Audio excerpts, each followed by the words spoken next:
Looks like it might be live. Do a little microphone check and such. Make sure it's good enough. Looks like it might be live. Do a little microphone check and such. It doesn't sound too good. Sure it's good enough. Looks like it might be live. Do a little microphone check and such. It doesn't sound too good. Sure it's good enough. That's better.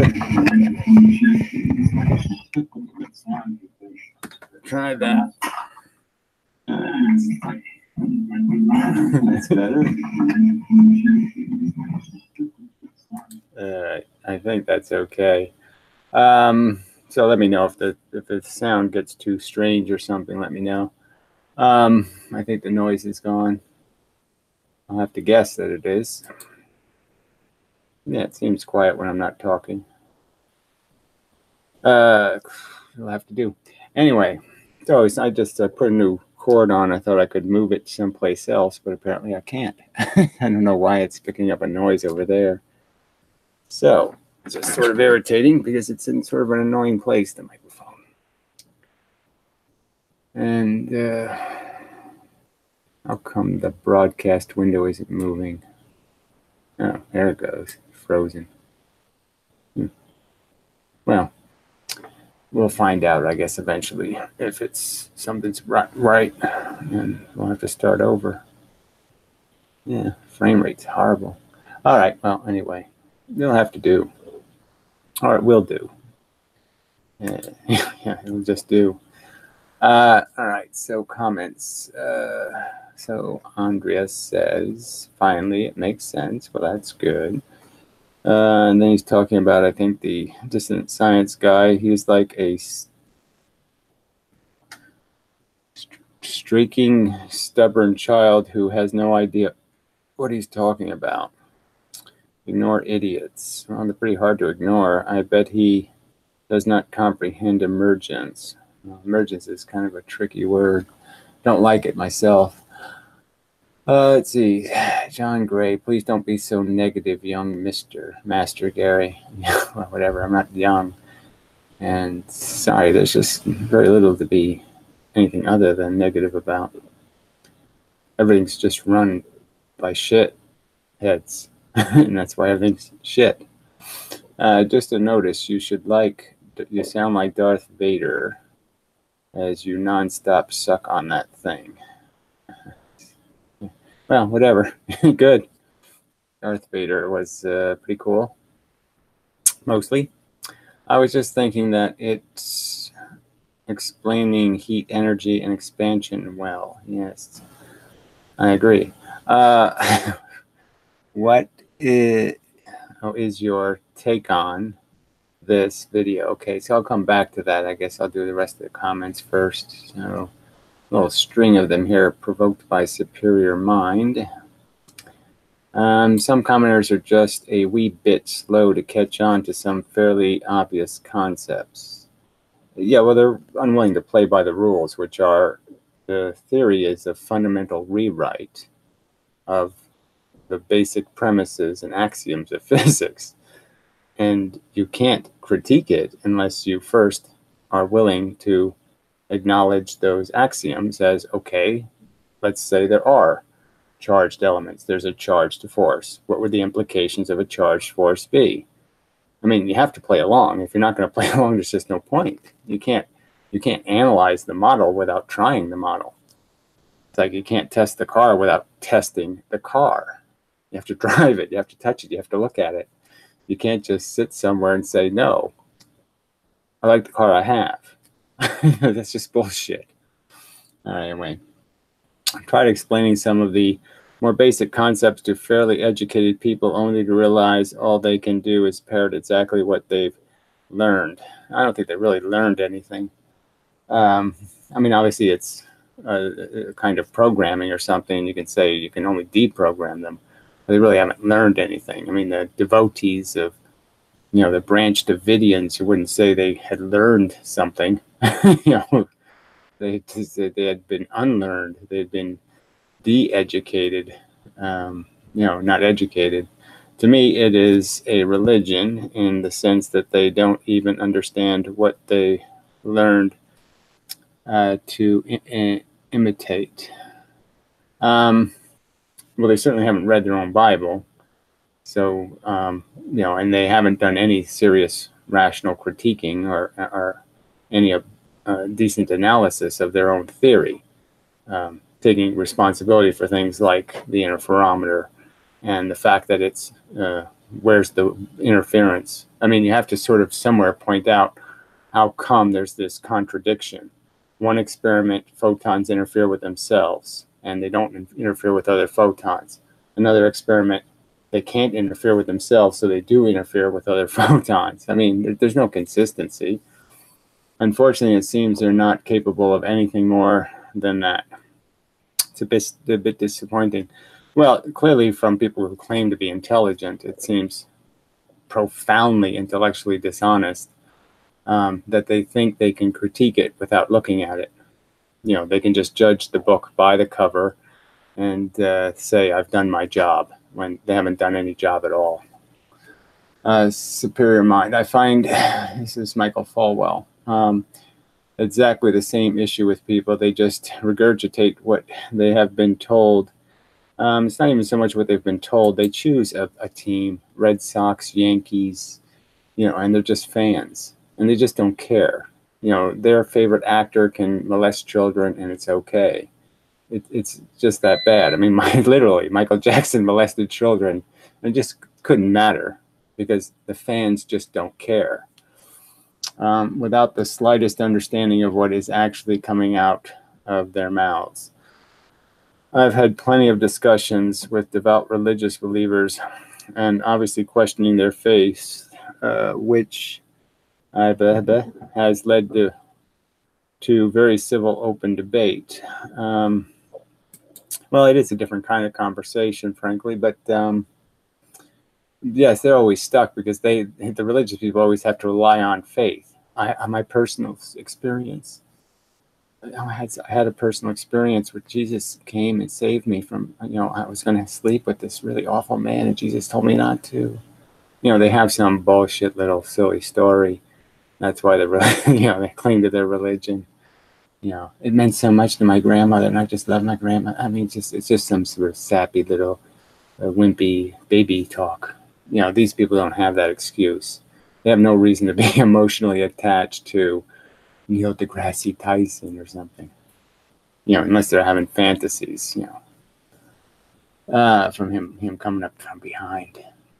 But if you please place doubt in their mind of a science believer, the reaction is simply astounding. How fiercely they defend their belief and how quickly it results in childish mockery, personal attacks, and placing words in my mouth. The woo is the new religion. Clearly, that sums it up pretty well. At least, it's clearly irrational devotion. So in that sense, it's a religion. So then this thing called a Minty, so probably the cowboy, DS isn't aware of how the Lorentz force works. F equals QV times B. Well, again, this whole defining a dipolar force as a B is in the first place silly. And the whole Q, again, what is this idea that you're going to say charge and, they're stuck with their silly notion that somehow charge is created by the movement of an electron. And that only works if the electron's moving as part of atoms. And the atoms are what's polarizing. The atoms are becoming charge elements, plus, minus, charged elements. And the atoms can become all positive charged elements, or they can become all negative charged elements, or they can become dipoles, which they do in conductors. And again, velocity is exactly what I've been talking about, the pressure. The pressure is the force, frankly, and the other two terms are useless. The charge and the magnetic field don't have anything to do with the force. The force is in the pressure of the voltage. you realize that the X is the cross product, right? Yeah, it doesn't, it's exactly what my theory predicts, is the perpendicular release of force. So again, this is exactly what it predicts, Minty. Are you ever going to acknowledge that? What do I have to acknowledge? It's exactly what my theory predicts, is that if there is any change in a force, it's always going to be perpendicular. What do I have to account for? Asshole. Oh, that's right, nothing.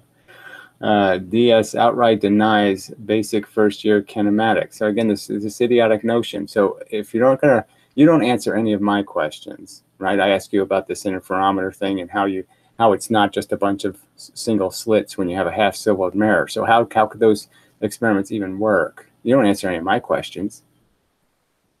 None. You know, and then you just make accusations.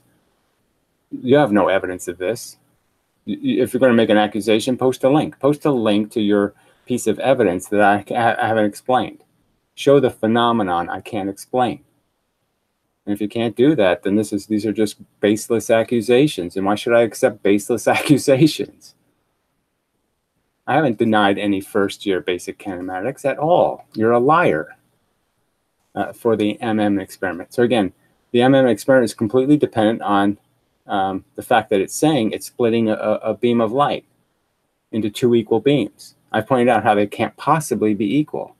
Going through the little bits of mirror means the light gets diffracted.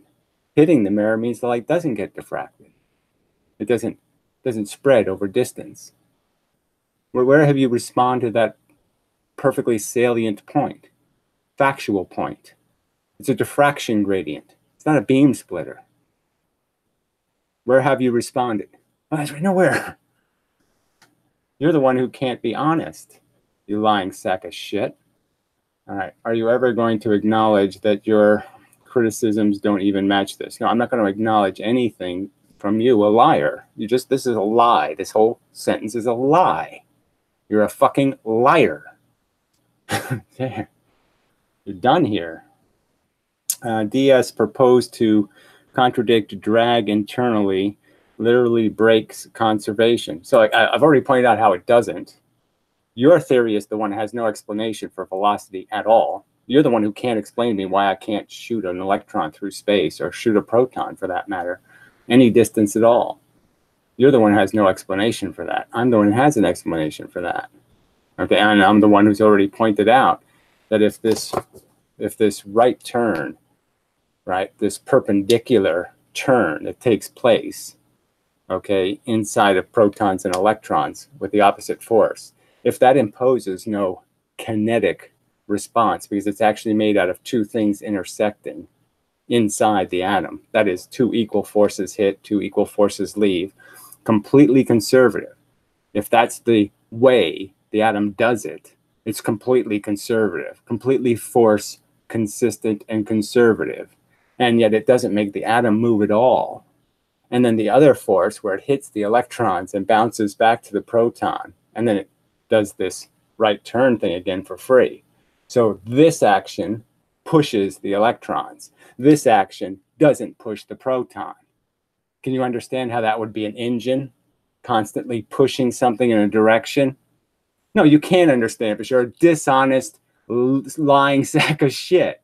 If you actually analyzed what I proposed, you'd understand it's perfectly conservational, and it creates a perpetual engine. It takes advantage of the perpetual energy of photons and takes advantage of the gimmick that inside of atoms, inside of electrons and protons, there's this ability to allow two forces to intersect. So again, just lie some more. Okay.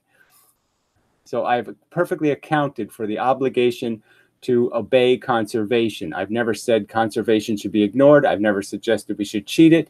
I've never done any of that. I've done everything trying to explain it to you, yet you're too stupid to understand. That's your bad, asshole. Okay. You can't have an internal arrangement. So he says he knows you can't have it, right? He says you can't have an internal arrangement of particles push something forward through systematic collisions, because these those preserve the center of mass. So again, he's saying there's some rule that says you can't have this little engine inside of matter, that somehow you can't have any mechanism, you know, just like the 100 elements. One could argue that, oh, elements are impossible, atoms are impossible. No, well, 100 atoms are possible, and there's a million or a billion formations that doesn't work. There's certain geometry that works, like a diamond. Okay, certain unique little states that does something that seems, well, that doesn't seem possible. How does carbon, something that's, you know, weak and lame, how does it form diamond? That doesn't make any sense, but it happens. You know, you're not accounting for the fact that it is quite theoretically possible that if you can create some mechanism that allows you to have right turns for free, in the sense that two forces come from different directions and right turn, completely conservational, that means that you're changing directions for free. And if you change the direction for free, that means you can take the perpetual energy of a photon and keep shooting it in one direction, because you're changing its direction for free. Idiot. Okay. Why don't you ever acknowledge this? There's no obligation to acknowledge. Like this rhetoric is totally non-starter. You couldn't talk like this to any other person on earth and they say, fine, this bullshit. When are you going to admit you beat your wife bullshit? I have nothing to admit, asshole. I've been as honest and as straightforward, and I've attempted to answer your fucking questions. You're the dishonest character who keeps saying I didn't do that when I did do that explicitly and with every sincere intent to provide you understanding. But you're too fucking stupid. All right. If you want any reasonable discussion, why would I want a reasonable discussion with an asshole sock account pussy shit who has no face, no integrity, no stand-up, no balls at all? Why would I want to have a conversation with you, fuckhead? I want you to go the fuck away. You're a lying sack of shit. And I should have the right not to have you stalk me with your fake accounts. Google allows you to stalk people. That's bad on Google. Why don't you acknowledge? No, I'm not going to. Again, this is just such crap. I have nothing to acknowledge, you lying sack of shit. You're the stupid, dishonest shithead. And I'm demonstrating that in these videos each time. And if you had the balls to put your name on these goddamn videos, all right, then for the rest of my goddamn life, that's right, I'd be on your ass haunting you, fucker. Because you're the asshole here. A clear motherfucking example of human garbage. The kind of human garbage that if we had a civilization, you'd be in jail, shithead. Because you have no guts, no integrity. If there was just a real world, I could take you out on the lawn and put a bullet in your fucking cunt lion head. You're a slandering, lying sack of shit. And we shouldn't have to tolerate it. Besides being a stalker. All right. Then he says the superior mind and Michael Falwell. And you know what?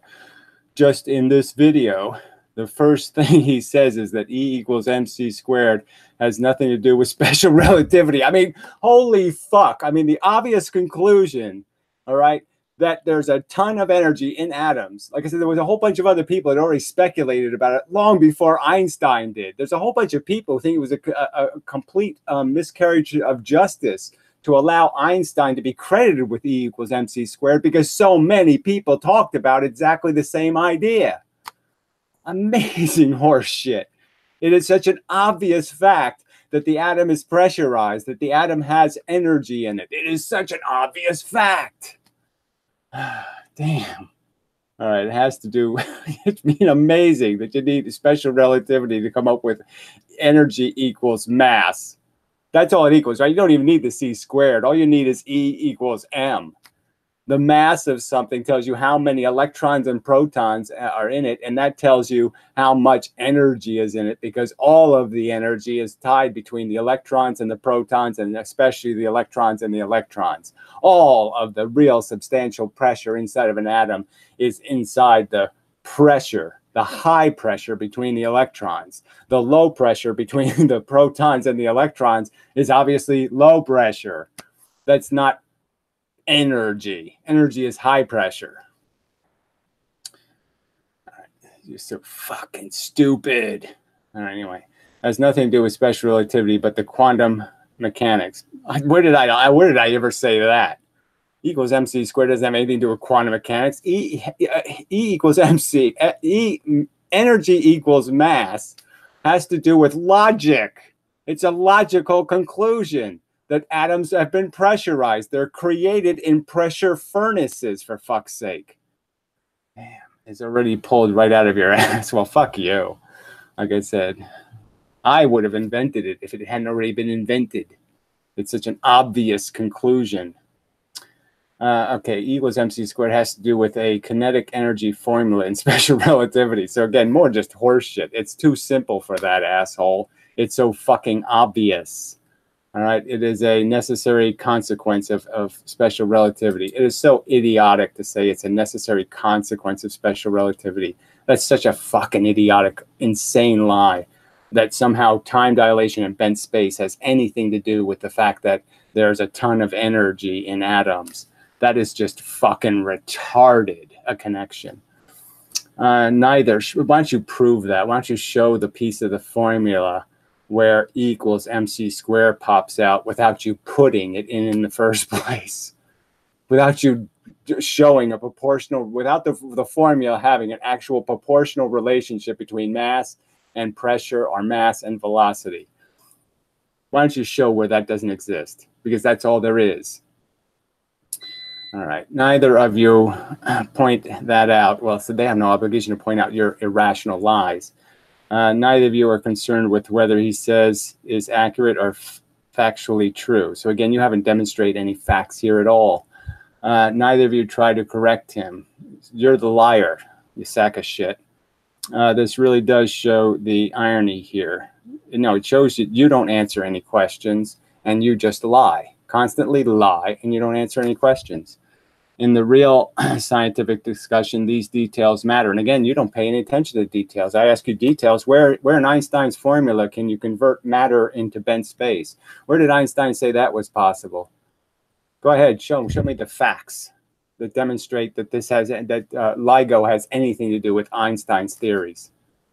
It does show the irony here. In the real scientific discussion, these details, okay, and wouldn't be passed with such blatant disregard. So again, I'm sitting here reading his comments. He never answers my questions. He won't be interrogated. Okay, he can't even do anything but have sock accounts, be a fucking anonymous coward. And here he is making these accusations. Is that what anonymous cowards should be allowed to do? They get to make free accusations. They don't have to answer any questions, and then they can lie about you. I mean, that's astounding. It's astounding just how ironic both your comments are. No, it's astounding how despicable a creature you are, how disgusting a human being you are. You're such a fucking coward. All right, straw man and nonsense. By the way, I write something like this: F equals new vector 3 charged on, well, whatever, you can do whatever you want. But I don't think that's at all helpful. But anyway, it's not that complicated. The pressure of the electrons is everything. It's not much more complicated than that. As you pressurize them, you change the charge of the atom. As you depressurize them, the opposite happens. You create the magnetic monopoles, atomic monopoles. I mean, it all fits.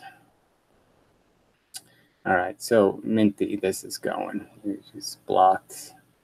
That's all I can do. Like I said, if the future comes and there's some lawsuit of some kind, I'm just gonna make a legal record here that I have done everything I can to encourage this asshole to just leave me the fuck alone. All right, we obviously fundamentally disagree, but he has no right to come here and keep lying. He has no right to keep slandering me. All right, this is defamation. All right, and he constantly does it. And he does it at Google's. Google assists him in doing it because Google knows these assholes have 500 sock accounts, and they let these assholes keep doing it because it's money for them. These trolls look at their stupid cunt ads, and so they can charge the companies more money because these trolls are clicking ads on YouTube videos and watching ads on YouTube videos. And that's all the only reason why Google allows these assholes to do this shit. for fucking money. They allow people to lie about other people for money. All right. Okay, Einstein is right if Maxwell was right. It's just idiotic. Maxwell believed in an ether. So does that mean that we can all accept that Einstein believed in ether and he was just using the word bent space because he was afraid to use the word ether? You want to concede that? Maxwell's equations have absolutely nothing to do with any kind of waves. It's all radial forces, perpendicular, Gaussian surfaces capturing the E cross B, right? As the other asshole pointed out. That's all that Maxwell's saying. So you show me where there's any connection between Maxwell and Einstein. Show me. So show me where there has to be any connection whatsoever. The fact that the both of them are describing a force that obviously has the inverse square law in it, that both of them are radial forces, just like the radiation coming off the sun, just like the light, the gravity's doing the same thing. It's a force that diminishes with distance. And that's exactly what Maxwell's describing as a force that diminishes with distance, either by the R rule or the R squared rule or the R cubed rule, based on the symmetry of the surfaces, the dimensionality of the surface. So what the fuck is this declaration, you cunt? Einstein is right if Maxwell was right. There's no obligation. Maxwell's equations can be perfectly rational and doesn't have a damn thing to do with bending space or time. Unless you believe that your theory holds up truer than Einstein's field equations. Amazing that somebody would bring up Einstein's field equations as what a glaring example of truth. Convoluted, insanely convoluted equations that contrive a infinitesimal amount of energy difference. You know, a thousandth of the equation of the substance. So we have 1,000th of the surface that Einstein's equation is required to find, this little tiny bit. And you're saying that none of that could be just contrived, because how could any of us test it? Most physicists can't do Einstein's equations in the sense that they can't solve them, right, to actual real numbers. And here you are telling me Einstein's field equations are an immaculate conception. They're this perfect thing you could hold up and say, see, that just proves it. It's a diamond. It's so obvious. It's so clear. It's so perfect. No, Einstein's equations are convoluted. Could be all kinds of gimmicks in that shit. I agree that the people behind this video did a horrible job. Did horrible jobs. So he's talking about the Jim Al-Kahiri guy's propaganda video. All right, so Superior Minds quoting me, I have no sense of humor. Nah, you have a sense of humor. I really don't. So you want to tell me I do? No, I don't. I don't laugh at anybody else's jokes but mine, frankly. Everybody else is incredibly unfunny. So anyway. So we'll go to this and see what it is for Andrea, but I'm less than optimistic. All right, let's see what this stupid antelope guy says. Minty is stuck in conventional physics. Well, that really doesn't say enough. It's fine to think it. Oh yeah, it answers the questions and say, yeah, I'd like this whole model of waves and ether and perturbations and bent things that aren't really bent because they have to be convergences. And yeah, there is no such thing as a nothing. Everything is a something. Yeah, maybe that all makes sense to him. The point is he's not honest in saying, I'm going to tell you your theory is wrong, because he's actually paid any attention. He hasn't paid any attention. And he certainly hasn't paid any attention to the critiques of his little wacky theory that he's devoted to. So all my criticisms of his wacky crap, like why Huygens works two different ways, based on the circumstance, why the photons don't have the same pattern as the electrons, yet they're supposed to be the same cause, how when radar, you send two frequencies at the same off phase, that you can't tune them in with any device we have. There's no device we have as humans that allow you to send two waves out of phase, radio signals, and to be able to tune in one or tune in the other. We don't have any device that can do that. It annoys me that this person literally says we have to bring up Einstein's theory in order to have a real scientific discussion. Well, people can bring it up, but I'm just saying E equals MC squared clearly is a throwaway. That's a throwaway remark just as much as his idiotic decision to go with this notion that photons are bent by gravity. I mean, that's just throwaway stuff. He could have gone either way. He could have left them out and still done everything he did in his theory. They're completely non-essential to the foundation of the theory. There was no reason for him to speculate on whether photons are bent by gravity. He could have just left it alone. Maxwell's equations do say either space and time bends. I'm sorry, it doesn't say that. I don't know where you get that. Which one? I've just been playing all of Professor Lewin's videos. He's been doing Maxwell's equations. We've done 4 out of the 5, I think. What are you talking about? That's just horse shit. Or there is an absolute reference frame for the universe, though. Well, I don't know where it says it in the equation. Can you show me the equation that has bent time in it or bent space in it? Because I haven't seen that yet. I haven't seen the bent space factor in any of the Maxwell equations. Now, at getting close to luminal speed, they say you have to correct for gamma, but that's just horseshit, because clearly you can understand Maxwell wasn't making any declaration about that. Certainly he had no clue. It really wasn't an issue. And the fact that you can't move matter at the speed of light, I've already explained why you can't do that. Okay, because matter is made of stuff moving in all kinds of directions, and you can't make it move 2 directions at once. If it's going this way, it can't go the speed of light that way, can it? Does that make any sense? Photons can't even do that. Photons can't go this way and the speed of light that way. No. I'm just going to say fuck you to that comment, that somewhere in Maxwell's equations there's any obligation to believe in bent space. Horse shit. I mean, the Maxwell's equations are just rewriting, watts and ohms and all the rest of these stuff that was, invented 50 or 100 years before. So screw that bullshit.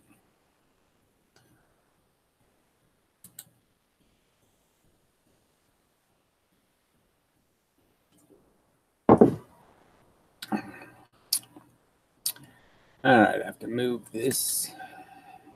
Oh, it's playing. Oh, good. So why did you link me to a video that doesn't have anything happening? What is this shit, Mr. Guy person? The identity of elementary particles and Einstein's discovery of quantum statistics. You think this is going to be fucking it all interesting, huh? Elementary particles, right? When they're just protons and electrons. My God, he plays dice. So is this a religious kook? You're wasting my time? Hi, I'm Bob Doyle. I remember this guy. I've seen some of his videos. He has all this great technology. He has like 700 laptops, and he has monitors all over the fucking place. He has the best studio on earth. I mean, it's incredible. Look at all this shit. 1, 2, 3, 4. I mean, he must be a millionaire or something. 5, 6, 7, 8, 9, 10 monitors at least in view. Those are the ones we can see. Webcasting from my ITV studio in Cambridge, Massachusetts. Fucking billionaire. I call myself the information philosopher, and I am writing books on information philosophy in a few different areas. One of them is about the work of Albert Einstein. Einstein is basically... So yeah, I remember playing this guy's videos. So like 3 years ago, I played a couple of his videos, and he said some sort of horse shit, and they got even stupider. And I said, "Oh fuck this guy, he's too stupid." Let's see, do I have him? I used to be subscribed. I'll subscribe again. So I'll put him on the list. Oh, see, yeah, it says unsubscribed. So he must have died because he hasn't been making any new videos. So maybe he's dead. I should put him on the list anyway, right? Yeah, I'll put him on the list anyway. What the hell? Can't hurt, right? The more the merrier. The more people on the fun list, the better. Sorry, wasting time putting people on our list, but so we'll add him down here in the category of the unknowns and such. Contest list. Contest probably start tomorrow. Probably. I really should. I mean, it's got to get it done. So I'm just going to have simple terms of service, I guess. All right. The source of most of what we know today as quantum physics, although I hope to show that really his contributions were not as appreciated as they should have been at the time of his work, nor are they really that appreciated today. Well, frankly, I wouldn't put them in the same category, okay? I mean, the guy was going for a unification theory that was pretty much saying there can't be entanglement. I mean, it was to the end. He didn't accept that crap. So, and he barely, only as a forced concession, accept wave-particle duality. So, I mean, he definitely wanted to make it a corpuscle universe. So it doesn't have much to do with the completely random. Obviously, God doesn't play dice with the universe. That's Einstein's statement. Obviously, Feynman, the father of quantum mechanics, essentially, is saying exactly the opposite, that God does play dice with the universe. He actually said that. He actually said, well, that's the way it is. So I want to point out that my blog post today is on the identity, okay, of elementary particles. They are indistinguishable from one another. One electron is exactly like any other electron to a degree that's beyond anything we know in identity. Let me switch to this screen and talk to you about this a little bit more. Right, electrons are elementary. I don't think that requires much cognitive energy. Play dice, let's see, kind of a decry statement. All FX have a cause. I don't even know. You really, I guess that's supposed to be a dicey statement. All FX have a cause. But the point is obviously he's using an analogy to something that would be random if by common perception it's something that would be random. Obviously Einstein knows he can't make a comparison to something that's purely random. There's no way to make it. So he can't use anything else but tainted references because there is no true random thing to compare it to. So he can't say, it really wouldn't be much of a catchy phrase if he said, God doesn't create any free, totally random events, or something like that. That wouldn't catch on. This is my 10th week of lecturing on YouTube and Facebook and on our local cable channel 8 in Cambridge, Massachusetts at CCTV. I'm very pleased to have been able to do this. I made a few mistakes. Yes. So this is January 2018, so it wasn't that long ago. I don't remember seeing this particular video, but maybe I did. On the way along, but a lot of it is working now, and I'm very happy lecturing 5 times a week at 3 o'clock in the afternoon for Cambridge and live in case there are people out there who do look into my lectures over YouTube and Facebook. Yeah, I don't see any of this stuff. So again, like I said, maybe something happened to this guy, but I haven't seen anything. So let me go see what his most recent video is.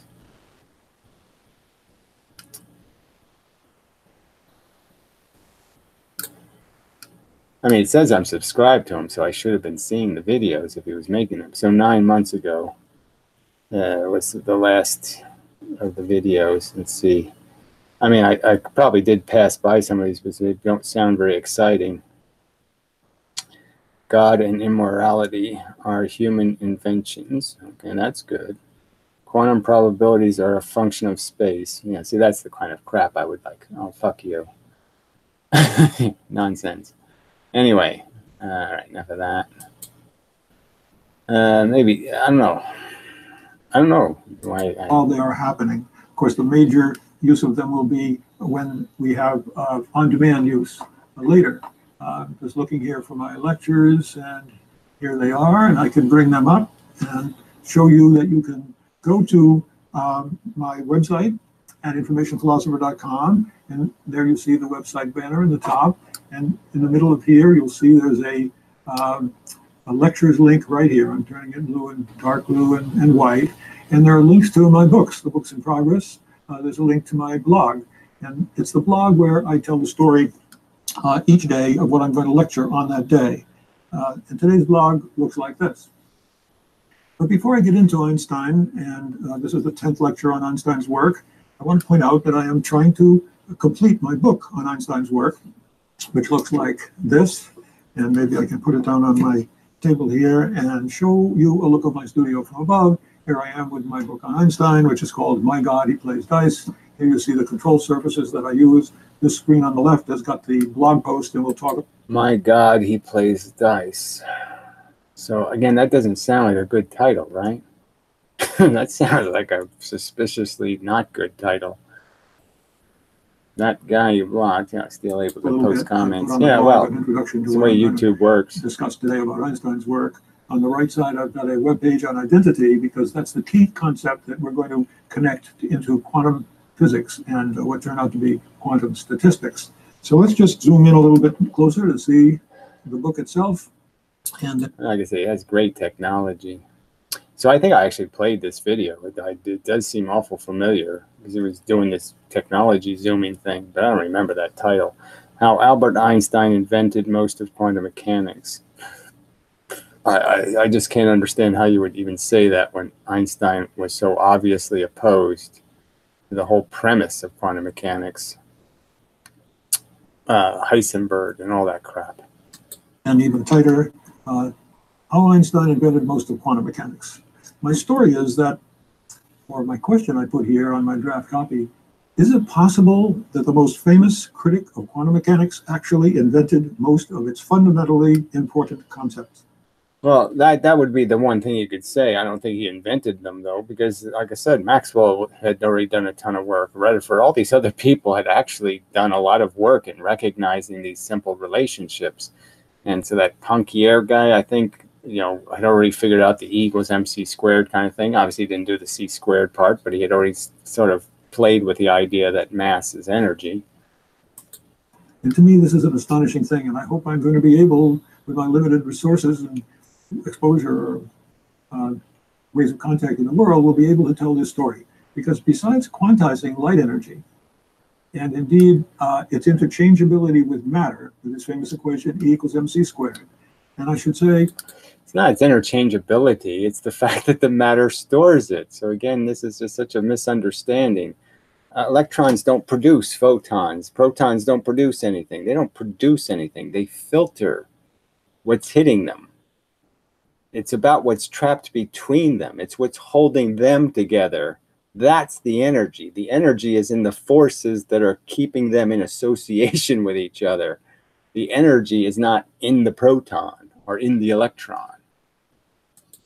Besides proving that material comes in quanta in the form of electrons, protons, atoms, it was the proof of the existence of atoms that was included in one of Einstein's great papers in the year 1905. So Einstein both quantized atoms, matter, and also light energy today in what we call photons.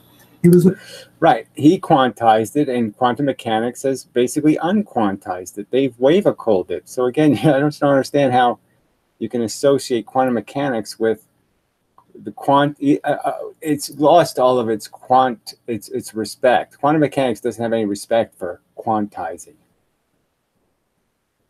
So it's mislabeled now, because it really doesn't have any respect for that fundamental principle. The first scientist to see many of the most fundamental aspects of quantum physics. The physical derivation of the Max Planck's black body radiation law. The idea of non-locality, that there were effects that seemed to be happening over distances that might have implied instantaneous action at a distance, the famous spooky action at a distance. Then the internal structure of atoms in solid state material or crystals and so forth would seem to indicate that material had energy levels with jumps between the levels. Well, again, I don't know where he gets that Einstein had anything favorable to say with action at a distance. So again, I don't know what paper his was implying any action at a distance beyond explaining gravity. I mean, what was called action at a distance in 1905 is a lot different than what's called action at a distance now. And now action at a distance is ESP. Back then, action at a distance was two magnets are affecting each other. That was action at a distance in 1905. That was, of course, what Niels Bohr would bring up to us in his 1913 Bohr atom. Then the idea that there's a duality between a wave description and a particle description, and that the wave description seemed to involve a collapse of the wave aspect, which had probabilities that particles could show up in a wide range of places. Then he developed the first understanding of the transition probabilities for atoms to emit radiation or absorb radiation, and that yeah, well, that's a completely different than the fact that they're being that light is diffracted in these directions by encountering material surfaces. So you can't drag two slit nonsense into the momentum required to release a photon. Those two are different subjects. Introduced indeterminism into the world whenever matter and radiation interact. Yeah, Einstein wouldn't go for that. There's no Einstein hated the concept of indeterminism.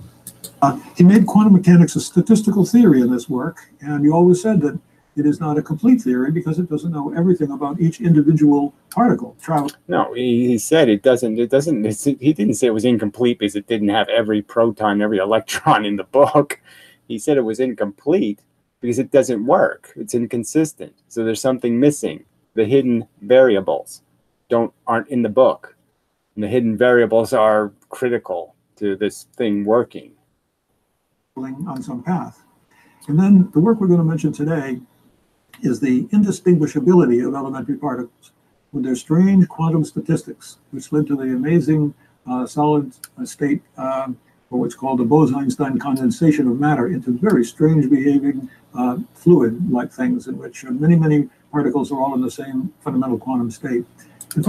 Yeah, so that's a whole separate individual subject. So obviously I haven't delved into that one yet with any depth, but I'm sure there's a perfectly rational explanation.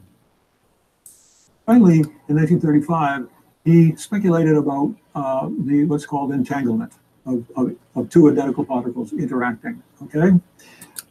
So I don't know where he gets that from. I've never seen anything where Einstein had anything favorable to say about entangled particles. So that just sounds like crap. Sorry. Doesn't sound accurate. I say it took the physics community 18 years to accept Einstein's light quantum hypothesis, the photon quantum hypothesis. He saw wave-particle duality 15 years before de Broglie, who introduced the kind of wave. No, he didn't like what he did this so resistantly. So I mean, to argue that Einstein was a fan of wave theory, no. And thinking about material particles, and Schrodinger, who developed the wave equation, which is the core. It's called a wave equation. It's not a wave equation. It's a sine theta equation. It's an angle equation. There's no wave in it. Just like electrons don't have a frequency. This is just such a gross mischaracterization of what something is. There's no wave in the Schrodinger equation. It's an angle. A working equation to solve problems in quantum mechanics. And then Heisenberg and Bohr, who introduced matrix mechanics and so forth. Complete incomplete theory there. There you got your incomplete theory that didn't work. Einstein saw indeterminism a full decade before the Heisenberg uncertainty principle. So I don't know where he gets this, that Einstein somehow liked indeterminism. I don't know if I want to see this. Is probably what I got frustrated. I just said that just isn't, that's completely nonsensical. Somebody who believes in non-determinism doesn't say God doesn't play dice with the universe. That's not somebody who believes in non-determinism. He saw non-locality as early as 1905, presenting it formally in 1927, but was ignored this whole time. And even as Einstein-Podolsky wrote... Bullshit. He was a devotee of locality. There was no... And the only escaped was with a hidden variable. So that's just nonsense. Paper, which became to be called entanglement, was something that was considered very confusing and unclear to physicists in that day, even though today we are recognize this entanglement, the spooky action at a distance, which is at the root of what's called quantum computing and quantum encryption and several other things. That it's all crap. It doesn't do anything real. It's insanely expensive. It's just a pile of crap. An enormous development in quantum physics today. Few people remember it was Einstein who first saw that and saw so many other things that I'll take it for granted. Again, poor Einstein. Like I said, it just sucks that, it's not like he was that long ago and people can't tell the story in any way honestly. I mean, it's just such a made up pile of crap. Like I said, they put Einstein's name on that stupid LIGO crap when Einstein's name shouldn't be on that shit. He wouldn't agree with any of that crap. He never speculated on anything as silly as converting mass into bent space. Found the so-called mysteries of quantum physics and puzzling questions about how to interpret quantum mechanics, to which I hope we'll make a contribution someday. But coming back to today, as I said, it's the 10th week, and I have unfortunately made very little progress in the writing of this book. I have almost half the chapters drafted, and they are online. If you go to informationphilosopher.com/books, you'll find my finished books and this one halfway through. And those of you who are interested, I hope will turn there and maybe give me some feedback on my early draft chapters. But I've now decided that I'm going to stop lecturing 5 days a week for about the next 10 weeks, because there's an event coming up soon. Let me find this event for us. You should have put the link to your website in here somewhere. All over to that. In April, a filmmaker named Olivier Wright, his name is down here, maybe not so easy to read, will be screening for a university audience, particularly at MIT, but maybe at some other schools like Boston University or Harvard or Tufts, where Dan Dennett is a professor and a major person featured in this film. The film is called PSI, PSI, The Project, and this is a link to the webpage, psi-the-project.com. And besides a feature film in which this young man plays 5 different lives as he toys with the question of whether he's free to be different in the future, depending on what he does in the present. And besides a feature-length film, there will be a series of half-hour lectures by that feature to some degree or other 1 or 2 or 3 of these 9 philosophers that Olivier Wright has chosen to be in his film. One of them is myself, right? Bob Doyle here, Max Tegmark of MIT, famous as developing the argument that there are multiple possible universes. He calls the multiverse. Dan Dennett, of course, who's featured here. Michael Gazzaniga, a great neuroscientist. Galen Strawson, the son of Peter Strawson, who's a great impossibilist, arguing against the possibility of moral responsibility. Oh, amazing. A bunch of retards. I mean, Dennett's only half retarded. Dennett is just an insincere poo. Coming up with his stupid excuses. Okay, let's pretend it's free will. It's not, but let's just call it that anyway. I mean, it's just, let's just lie for the truth. Let's lie for the truth. Coricelli here, Giorgio Coricelli, is a psychology and cognitive science specialist. Bob Kane, of course, we've talked about this week. He is the leading libertarian philosopher. Al Mealy and Kane and Dennett are in my book, Free Will. I chose them all as emblematic or representing 3 different positions in the debates about free will. And finally, we've got I read the letters there. I've forgotten Professor Schwartz's first name at the moment, and he is a student or studies the psychology of choice and making choices, because it's called the paradox of choice. He argues that the more choice we have, the more difficult it is to make choices. Blah, blah, blah, blah, blah. So this isn't really doing with this. Just stay on one subject. I would prefer that. Just my preference. We come in a time in the world when we have so many choices. It's a difficult time, and the more freedom seems to produce, the more concern about being able to make choices. So this web series will be presentable in half-hour lectures. We don't make choices, we make decisions. We decide, period. One hopes at MIT during the day on April 4th coming up, and there may be presentations at other schools around the Boston area. So I guess I could put that in here for just a moment to leave it behind us as we talk about my decision to take some time off from lecturing every day. Now, I have 50 lectures up there, and they cover more or less the entire spectrum of my books. Let me come back to that for just a moment, scroll up a bit, and pull them over to the center of the screen and show you that I... Yes, I say lots of brilliant things. Sorry, like Mr. Keeler pointing out.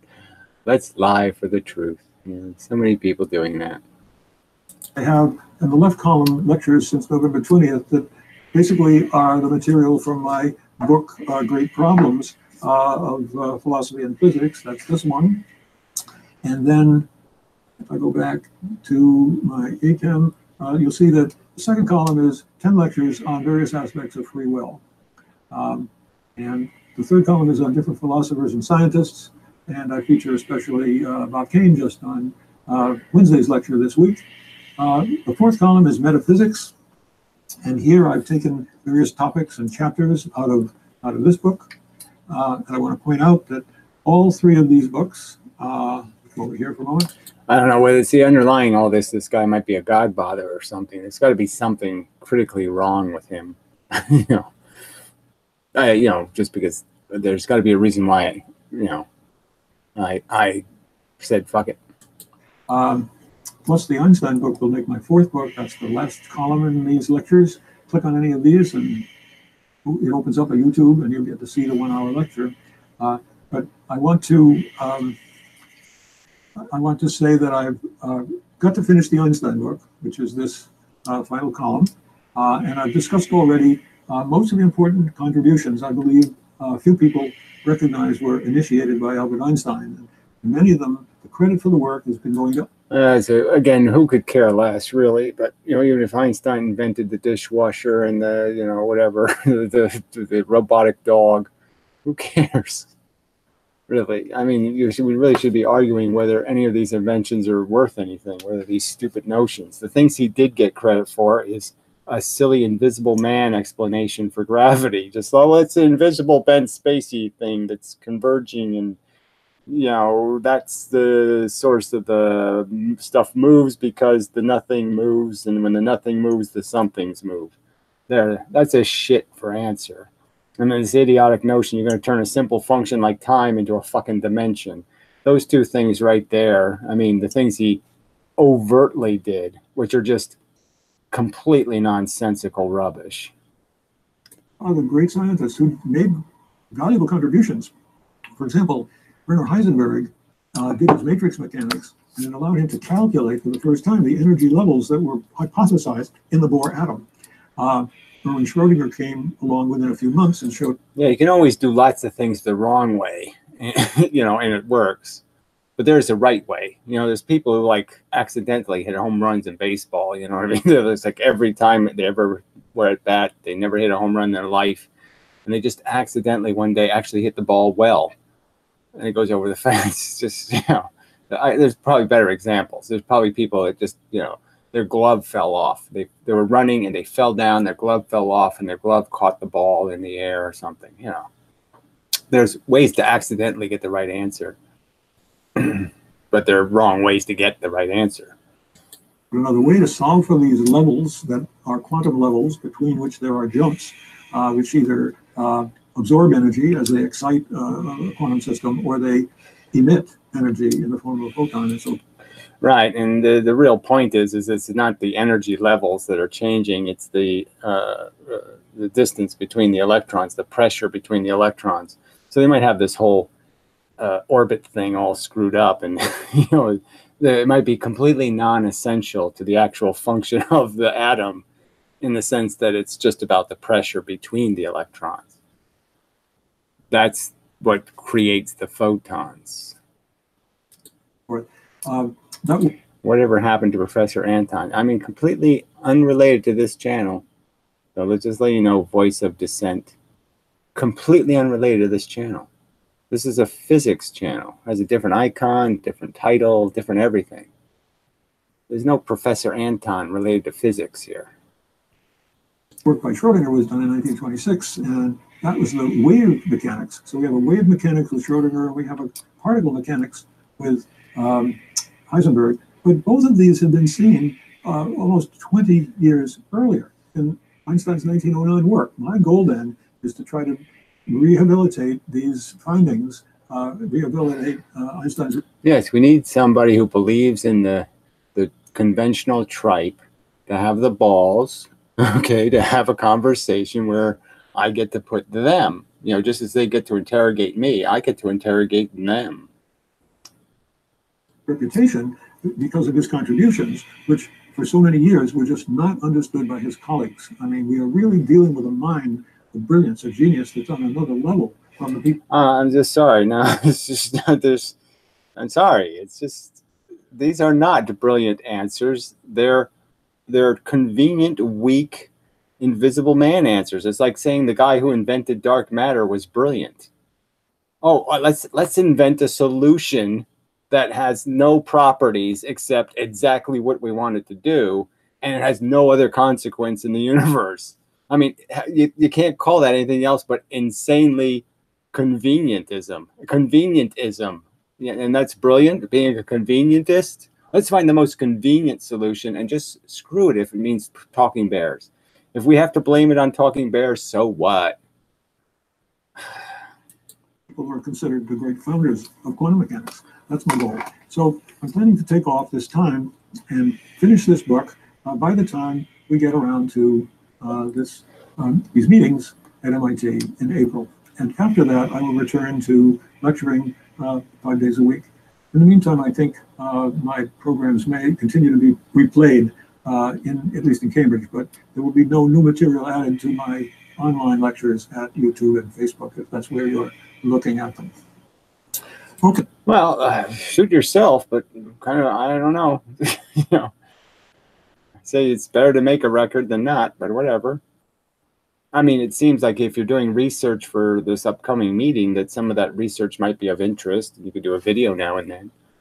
Got all this technology, might as well apply it. Okay, with that, we're going to turn to today's, let's see if I will copy it up here somewhere. Not sure, maybe here. Yeah.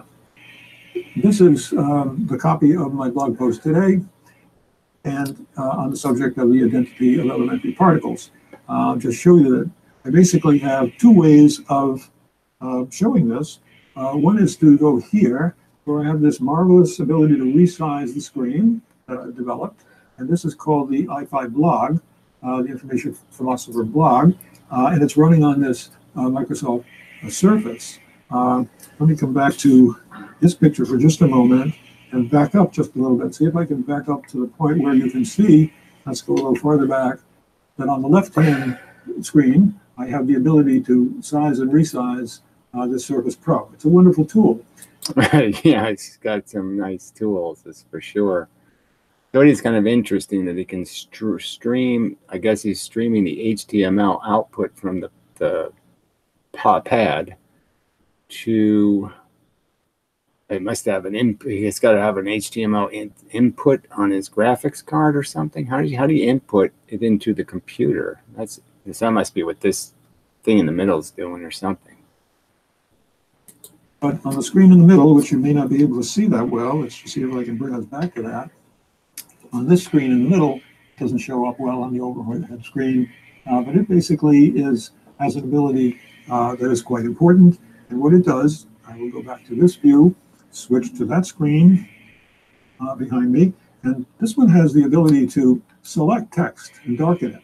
And I can say, in 1924, Albert Einstein received an amazing, very short paper from India by a physicist. Yeah, so far he isn't saying much, that's for sure. But it's great technology. I mean, I got to say, like I said, I just imagine what I could do with a studio. Woo! Yeah, I'd probably just make porn. His name's Satchendra Nath Bose. So working between these screens right now as we go forward, let's tell that story a bit. Let's start right here with the overhead, with the view from this one. I'll bring it full screen. I argue that Einstein must have been really pleased to read the title of this paper, written in English, by the way. It said, Planck's Law and the Hypothesis of Light Quanta. Now, mind you, I'm trying to argue that light quanta had been proposed in 1905, but it's now 19 years later, And very few people are accepting the existence of what just this same year had come to be called photons. It was more attention to Einstein's 1905 work than anyone had paid in nearly 20 years. Right. So let's understand that Einstein wasn't a household word until the stupid Eddington experiment in 1918, when so now in 24 he's already he's a household name. So he was a household name in 24. So this guy's got the history screwed up, because the headline was, the New York Times headline is what made Einstein. So by 1924, everybody was well aware of Einstein, because the New York Times told everybody that Einstein's right, even though the experiment was a piece of shit. The paper began by claiming that the phase space, a combination of three-dimensional coordinate space and three-dimensional momentum space. All right, now we're already going nowhere. I don't think Einstein would believe in no thing called momentum space, but whatever. Should be divided into small volumes equal in size to the cube of Planck's constant h. Okay, let's talk. So you would cube a Planck constant for what rational reason? So, sorry, square it I can understand, because the square is basically a cube, in some senses. Everything happens in 2 dimensions more than, you go from 2 to 3 more than you go from 1 to 2, but whatever. About this for just a moment. We're getting into some abstract physics, and it's my hope that I can talk through explanations of what this physics means, so that even an educated layperson who would like to get to understand what's going on may get there with my help, and I will look for the help. I mean, momentum space. I mean, in a sense, okay, you could do it this way. You could say everything material is in a place in 3-dimensional space. So that we could say, yes, every electron is in a position. Material things. And then there's this force that fills the 3-dimensional space, okay? And the little 4 spits are also in a location. 4 spits moving the speed of light. The matter is not moving, technically, until a force acts on it. So in every circumstance right now, if we froze the universe, there's a bunch of things that are getting acted on, in the process of being acted on. You're in the process of being acted on. Some of your atoms are going down. Some of your atoms are going up, in a sense. The pressure is moving through you like electricity. Some of the pressure is pushing down. Some of the pressure of the electrons is pushing up as the Earth pushes up. So we're all in motion in a sense, but everything is in a real position at any one frozen moment in time. Phase space. See, so they just use words that just sound like jargon. So this could be reasonable if you just change the word phase space and put force space, or something like that. Then this could make sense. That's not really used for fundamental stuff. Well, clearly, if it's momentum, it's fundamental. So the person's arguing that this space has energy in it, momentum. So I think that can be interpreted as being something not just arbitrary. From you out there feeding back, whether I'm explaining it or not, and you're able to follow this very, very difficult part of physics. Well, I don't know how you can say entropy is just a mathematical approximation. I mean, the fact that we can see a system and see it radiating, so we can see the universe radiating light. So in a sense, you got to concede, well, unless there's some mechanism that's shooting that light back again, this system has to be losing energy. And with enormous philosophical implications, as I hope to show also. So what does it mean to have a volume in phase space as opposed to ordinary coordinate space? In coordinate space, we normally think of breaking it up by imagining a coordinate system where we can say this is the start of the system, and as you move to in one direction, let's go this way. Yeah, you could just look. You could make it simple. 3 dimensions: left, right, up, down, forward, back. There, 3-dimensional space. Don't make it complicated, fella. You can be 1, 2, 3, 4, 5 of some unit. inches, centimeters, whatever, and we can go in the direction out of the plane here with another dimension, and of course we can have the vertical dimension also, okay? I'm not too good at doing this with my hands. That's the fundamental X, Y, and Z coordinate system we're all familiar with. For example, the streets in Manhattan go north-south streets, east-west, or avenues, I guess, and then east-west streets, and then we have the floors of the different skyscrapers as the third dimension. And we talk about 3 dimensions. Those are in ordinary coordinate space, and the idea of creating such space and such numbers went all the way back to Rene Descartes, who famously was said to have been. Well, I mean, this isn't even worth the history of. This is like doing the history of the round wheel. I mean, this obviously it's quite obvious that we can move in 3 dimensions. So what's the complication here? It's obviously a fundamental function of everything we see, everything we can touch, everything we can interact with in a physical way is interacting in these 3 dimensions. And there is no evidence of anything interacting in any other dimensions. In a tent in doing some military service, and he noticed a fly on the wall up above him, and he realized that he could tell others where the fly was by counting off towards one direction and then up toward the fly this way, and then go up to get the height of the fly, and that gave him a perception that he could imagine a 3-dimensional space. Now, whether that space is something real in the sense of substantial is a really very deep metaphysical question. No, it isn't. You either believe in bullshit or you don't. I mean, there's no reason to believe nothing is made of soup. Nothing is nothing. It clearly looks like nothing. It acts like nothing. It quacks like nothing. It's got a beak like nothing. It's got big webbed feet like nothing. I mean, it's just fucking nothing all over the goddamn place. And you have to strangle credulity to turn the nothing into something. There's no evidence that it's a something. There's huge evidence that it's absolutely nothing.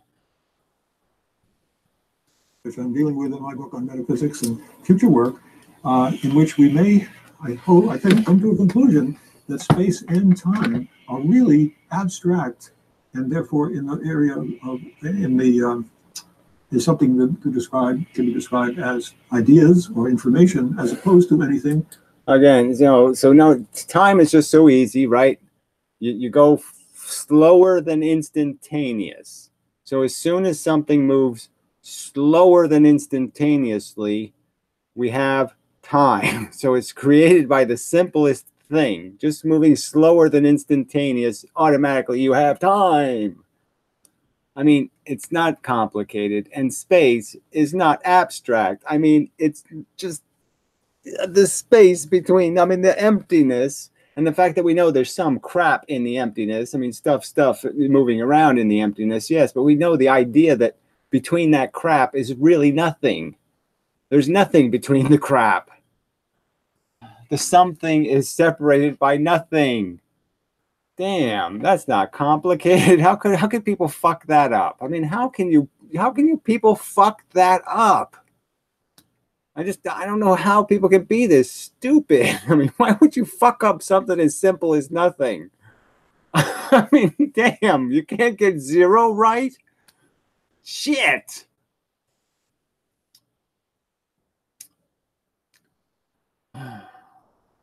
I mean, like I said, I don't know what his agenda is. I don't remember, but I do remember there was something about him where I just said, fuck this. Material. Space and time can be imagined to be empty, and yet we can, even if it's totally empty, imagine laying down a coordinate system to describe where we are in that space.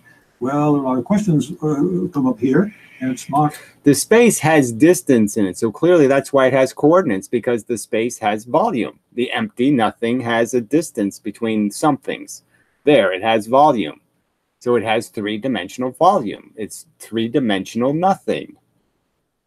It's a clump of it. There's a big clump of nothing, and it has little raisins in it of something. What is so complicated? Ah, oh, Jesus. Basically argued against the existence of an absolute space, which is something that Newton had hoped for, that there were absolute points which could be identified, whereas when Einstein worked on his principle of special relativity in 1905, he argued, well, it turns out measurements of this space depend and they are relative to the speed with which you are moving. It's possible to kind of interchange time with parts of space so that the space gets to be shorter or longer while the time does the opposite, and so forth. And time. Yeah, and so it's just absolute rubbish. There's no evidence that any of this stuff happens. It's completely dependent on silly notions that you can't shoot a laser beam perpendicular when you're moving, right? So there's some rule. Like again, I'll point out to all you future Jedis that be aware that you're not going to be able to shoot worth shit. Okay, when you actually get to do all this new, this wormhole crap and all this space travel, you ain't going to be able to shoot like shit, because every time you think you're shooting in a direction, your laser beam's going to come out the wrong way. Fucking bullshit. And it became a fourth dimension in the overall picture of our universe. In any case, this particular phase space adds another three-dimensional space. And in that space, what we measure is not the distance from, say, some center, but the speed, the velocity, or actually the velocity multiplied by the mass of the particular matter that we're describing in the phase space. Well, it can't be space if there's matter in the space that's doing the moving, then the space is irrelevant. So that doesn't even make sense. So why do you have this stupid momentum space if the matter has the momentum? Wrong again. This momentum then also can have momentum in three dimensions, just like space dimensions. So it can be moving this way, or it can be moving toward you. Yeah, that's just bullshit. A photon moves in one vector only. It moves in a straight line. It can't do two directions at the same time. It can't do any Elyseeing. It can't do any wobbling this way, and it comes out to be this way. None of that shit is happening. It's moving directly in a straight line. And everything else is basically a consequence of that straight line force. So everything else is doing essentially the same thing. It prefers the straight path. Or it can be moving up, or in general, it has these three momentum coordinates. So phase space has... So again, if I throw a baseball, if I'm on a bus and I throw the baseball does the math before it leaves my hand. It leaves my hand moving in the vector, adding both directions. It doesn't do this. It doesn't go both ways. It goes one way, and it goes at a speed that's not additive of the two other speeds. It doesn't add this speed plus this speed, come up with the right answer. It comes up with a hypotenuse that's faster than the fastest speed, but not not an addition of both speeds. So clearly, it's doing the hypotenuse. That's the what's traveled. That's its real vector. That's its momentum. Its momentum is not. It's not moving in two directions at the same time. It's moving one way. The acceleration is the creation of a single vector. That's why acceleration is violent, because it's basically you're taking something that's already has a momentum. Like even people on Earth, the Earth is moving, the Earth is going around the sun, the whole solar system's moving, and it has to, like you get in a rocket, it has to convert this new force you're adding to the forces that already exist to come up with your new vector. That's why it's violent. This is my point, Gary. Phase space is just used for statistics. I really don't understand how statistics about what. It was called momentum. Momentum is not a statistic. so I just, or whatever. I want this semantics conversation. I don't think statistics has anything to do with this unless we're talking about actual factual statistics, actual descriptions of something that's actually happening. In reality, it's just moving one way. It sounds like they don't believe that. 3 space coordinates and 3 momentum coordinates, and that's called phase space. Now, Planck's constant, h, which you see here, turns out to be...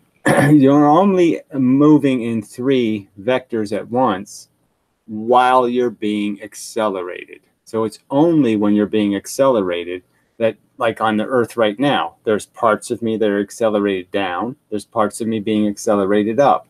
There's a huge conflict between those two directions.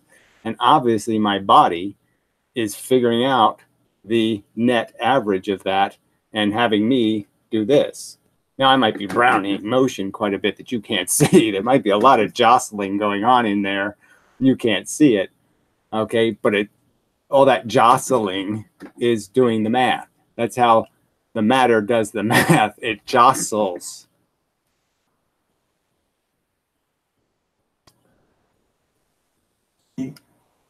To have the dimensions of momentum times position or linear coordinate. And so h cubed gives us 3 dimensions, each one of which contains both a momentum and a position dimension.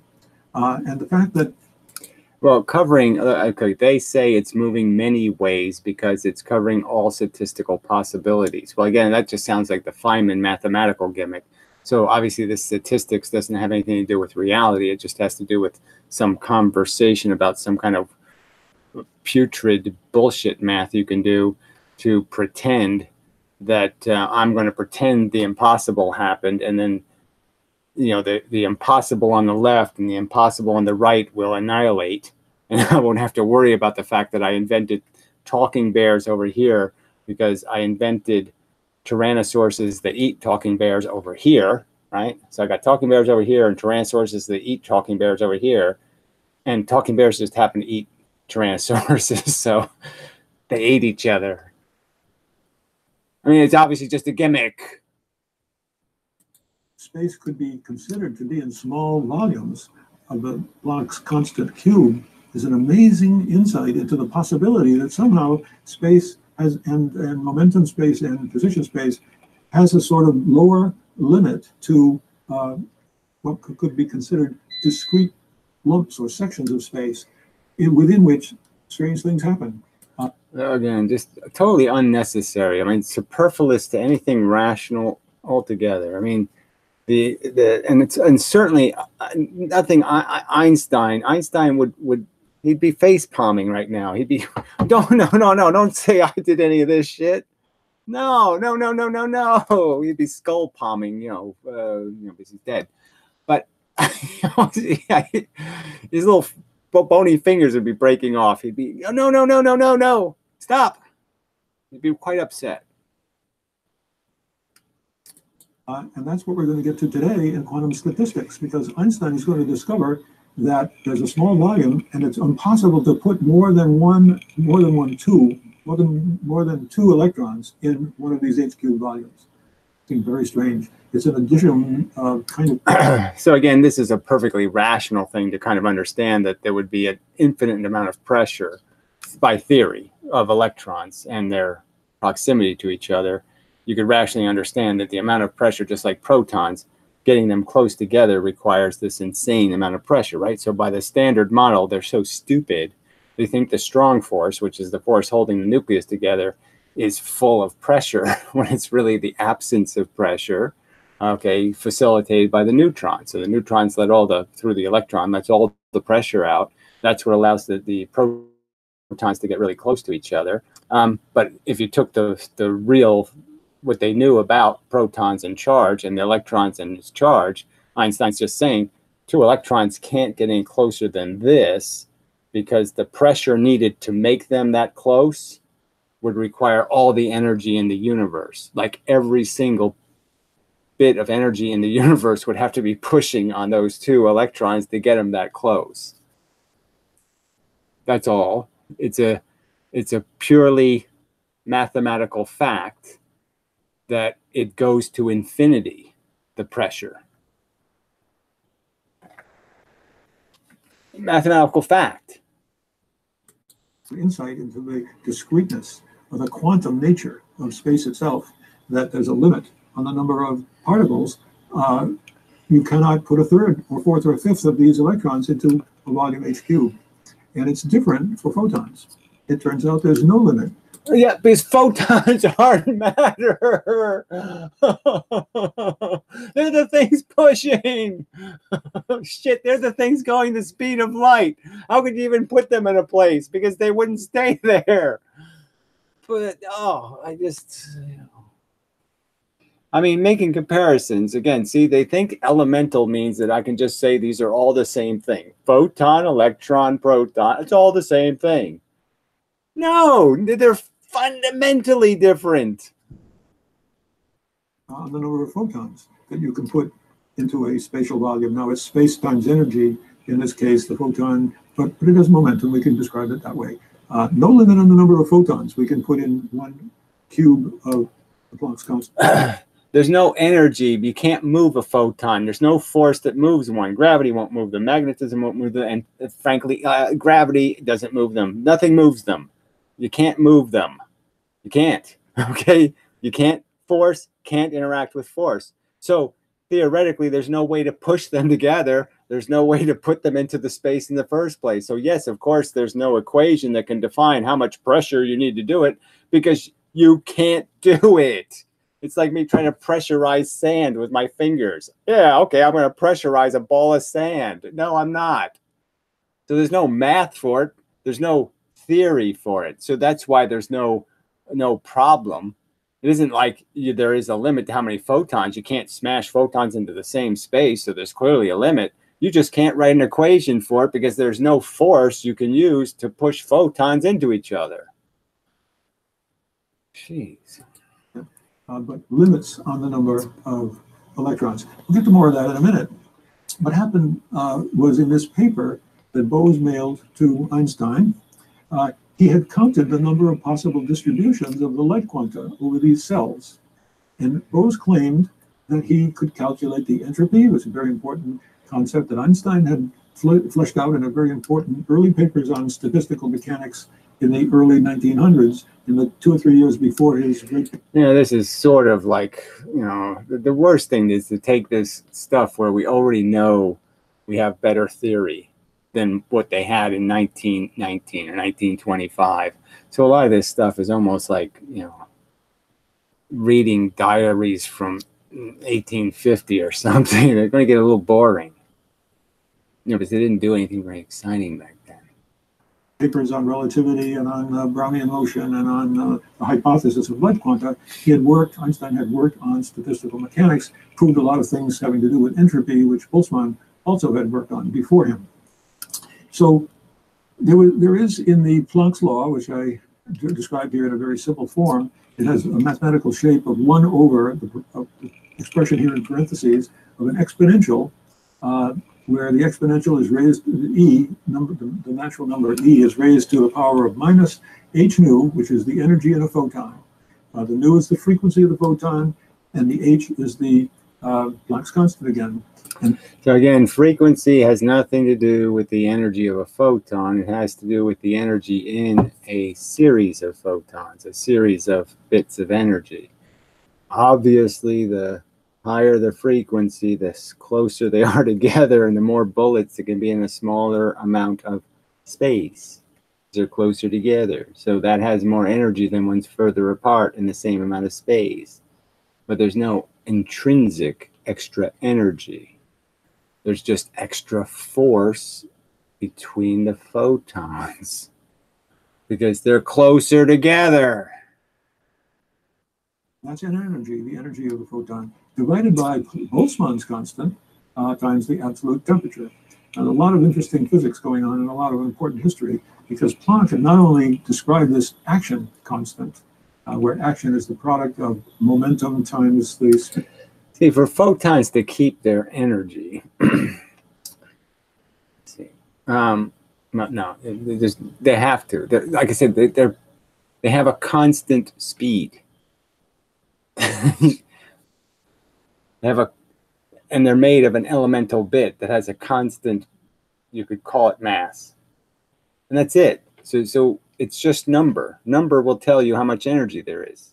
It's just the number of bullets. The number of, what's a better analogy? I don't know. It's just number. Space dimension. He also named the K as Boltzmann's constant. Boltzmann himself had used another expression for it, although Boltzmann did use the temperature. And there's this strange -1 added into the parentheses. It turns out Planck had simply guessed at this expression from looking at an earlier approximation to the way in which radiation is distributed over different colors. The radiation law tells how much we have in a very high energy radiation, and then down to normal temperatures and very normal wavelengths like the ones we're familiar with, and then into the red and infrared. So there's a spectrum from blue. Just pointing out that the atom isn't natively made of this extra high pressure. So you have to pressurize an atom to create these ultraviolets or X-rays. They're not natively in the atom.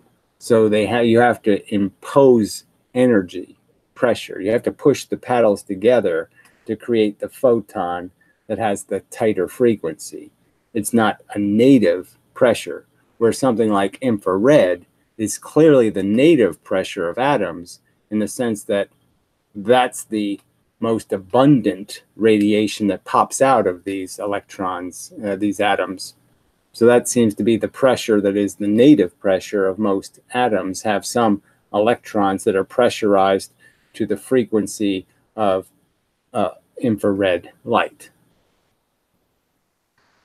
It's the most abundant radiation inside of materials.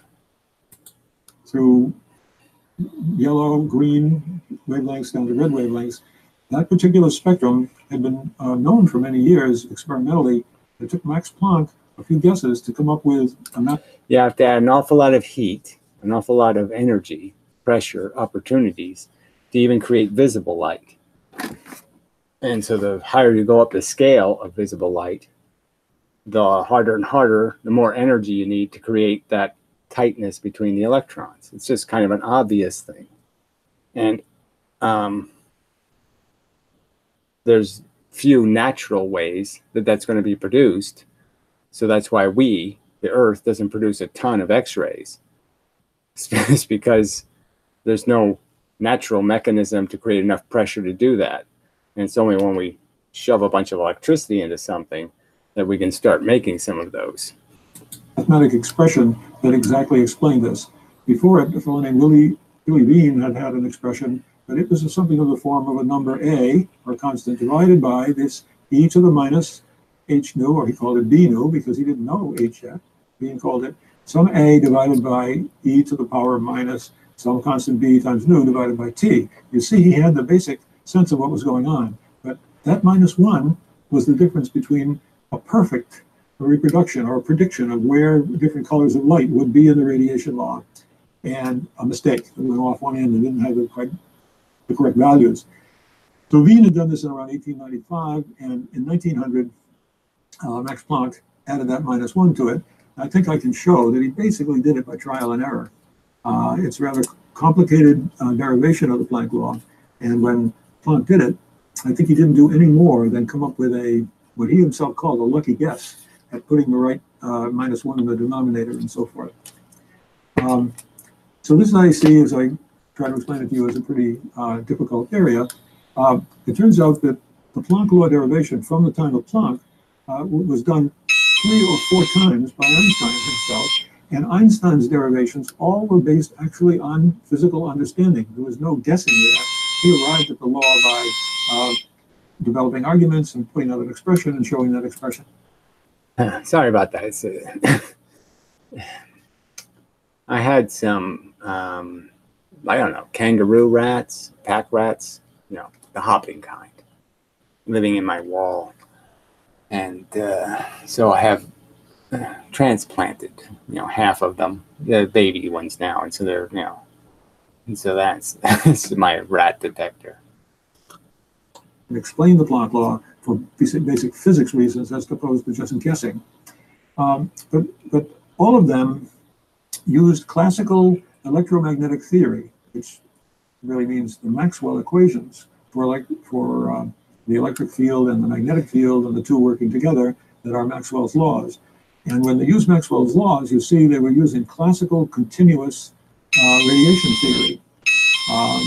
The difference between having something continuous. Again, I'll make the argument, these formalizations are fine, but they're just, in a sense, some sort of crude, some of them approximations. They're not perfect, and they don't apply to all circumstances.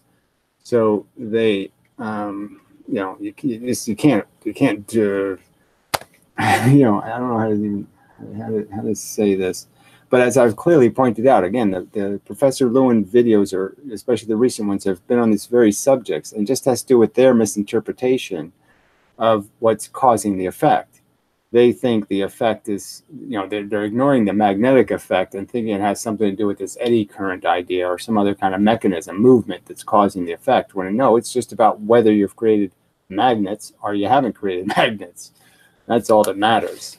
Have you polarized atoms or have you not polarized them? If you've polarized them, you've charged them. And if you've charged them in certain ways, you've dipoled them, which means you've magnetized them.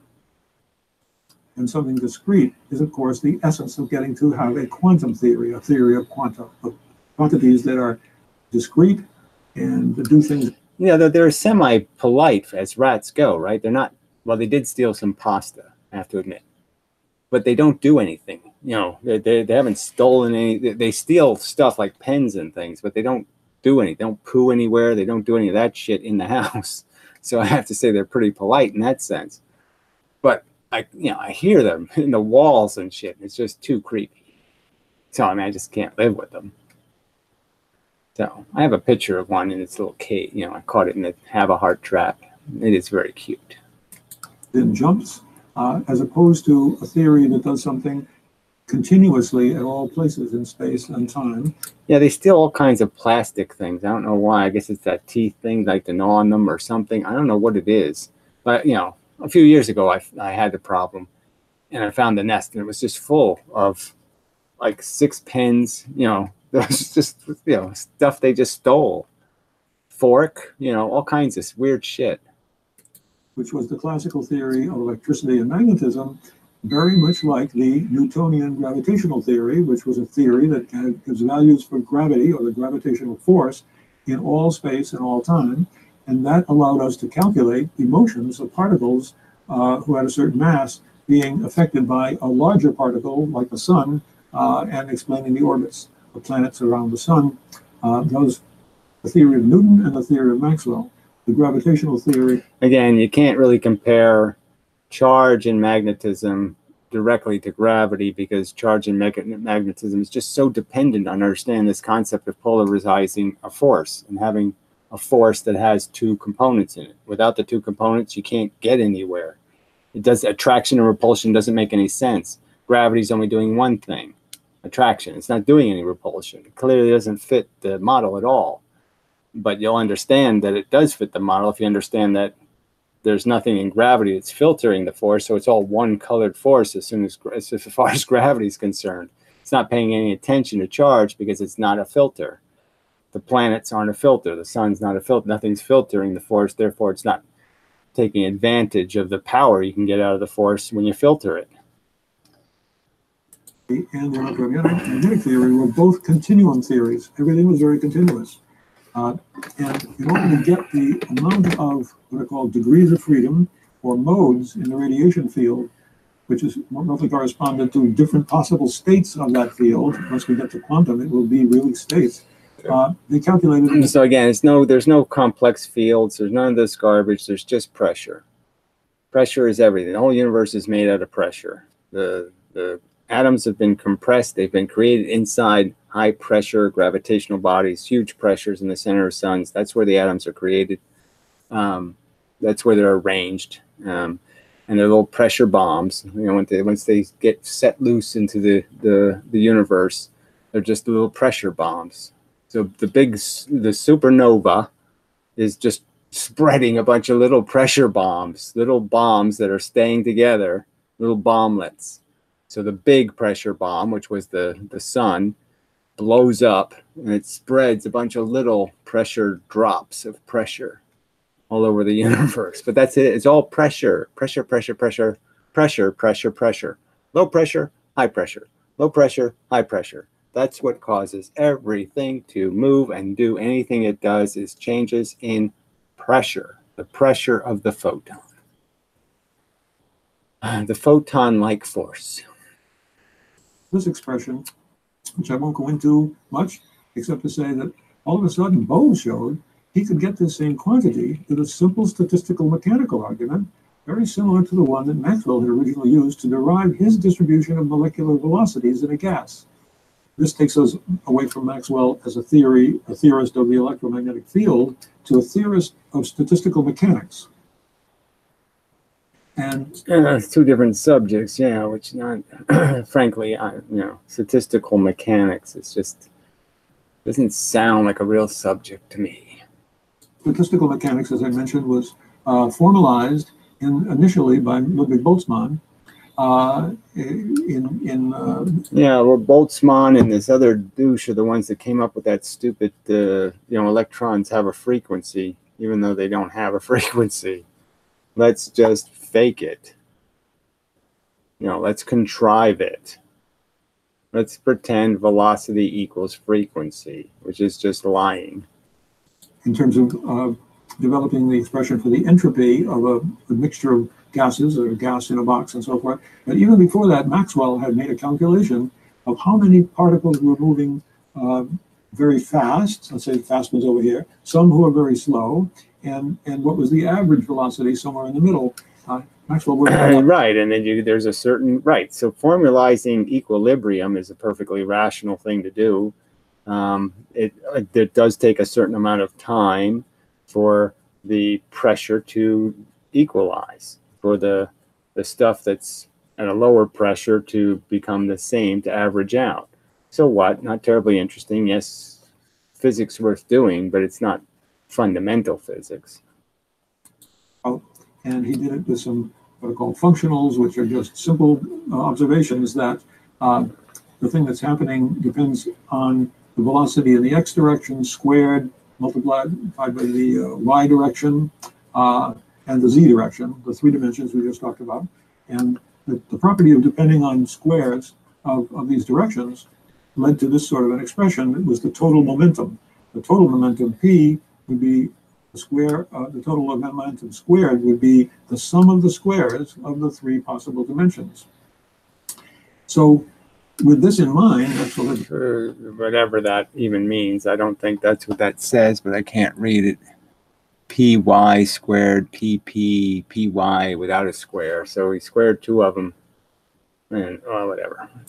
On this, Bose just said, well, Einstein had showed us that the momentum, the photon has not only energy, but it has momentum. Now, it doesn't have mass. The photon is massless. So again, this idea that you can have a massless thing that has momentum is fundamentally kind of retarded. So in a sense, the photon is not a nothing. When it has no mass, it's nothing. Okay, it can't be something if it doesn't have mass, in some sense. Now, obviously, it doesn't have mass in the sense that matter has mass, like an electron or a proton. But it clearly has mass in the sense that it's the thing that can hit an electron, and it hits it with a force. That's clear.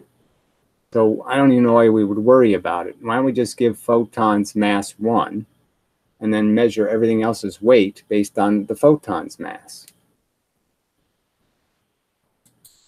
Although it has a mass equivalent in the form of the mc squared, but it doesn't have the mass normally associated with momentum. And Einstein had said, well, maybe the momentum is just take the energy and divide it by the velocity of light. And Bose took this expression from Einstein, and he wrote down, why isn't the sum of the square of the momenta in the x and y and z directions just h squared nu squared over c squared? And this led him to calculate a frequency interval in this phase space. Once again, the phase space is this combination. So again, they've turned velocity into frequency, right? That's all this guy's basically saying, right? It's another bullshit where we just say, because we love to associate frequency with momentum or energy, let's turn velocity into frequency. And then we, because that sort of makes sense, right? If we've made frequency a way of measuring energy, then why don't we just turn velocity into frequency, when clearly the thing that means something is the velocity, not the frequency. And the velocity is obviously, if you have more volume of a velocity, you have more volume of stuff moving at a velocity, obviously that's going to have more energy. So again, just back to the simple argument. you can fit more ultraviolet photons, little bits of energy at a frequency. You can fit more frequency chunks in a certain distance, twice as many as infrared ones. So obviously, if that's a ray, those two rays, one of them is going to be twice as energetic because it has twice as many bits in it. Duh. Hey, fuck you. I hear you. Get out of here. Sneaking up on me, the little bastards. They are hard to catch. I mean, I've actually caught 4 of them. 3 of them. Without any bait in the trap. So you just, you just put the trap somewhere and just kind of hope they get curious and get caught. It's just kind of funny because if you bait the trap, it doesn't work at all. Of a coordinate space multiplied by the possible momenta. And he immediately worked out an expression which looks a great deal like, now this hard to see with the way that covers this, it looks a lot like this degrees of freedom in a continuous radiation field. See that 8 pi nu squared d nu divided by c cubed. Here we have. Yeah, the only appropriate name for a rat is doom, right? Because they're so doomed. They're going to be dead in a year or 2. They have such a shitty life. I mean, so depressing. I mean, they're like mosquitoes or something. It's like they're just born to fuck, have kids, and die. Something similar. It's 4 pi h cubed nu squared divided by c cubed, and then the volume, space volume. This is the momentum volume. He then just divided this by Planck's constant, which knocks out the h cubed, and he multiplied by 2 to account for the fact that radiation has 2 possible polarizations. Famously with the Polaroid sunglasses, if you take one pair of glasses and put another pair out in front at right angles. There's no 2 polarizations. There's 7 million possible polarizations in terms of orientation of the polarization. And the key thing about polarization is that this distance can be very variable. The length of the polarization, the extremeness of the polarization. So there's 2 variables to polarization, but there's no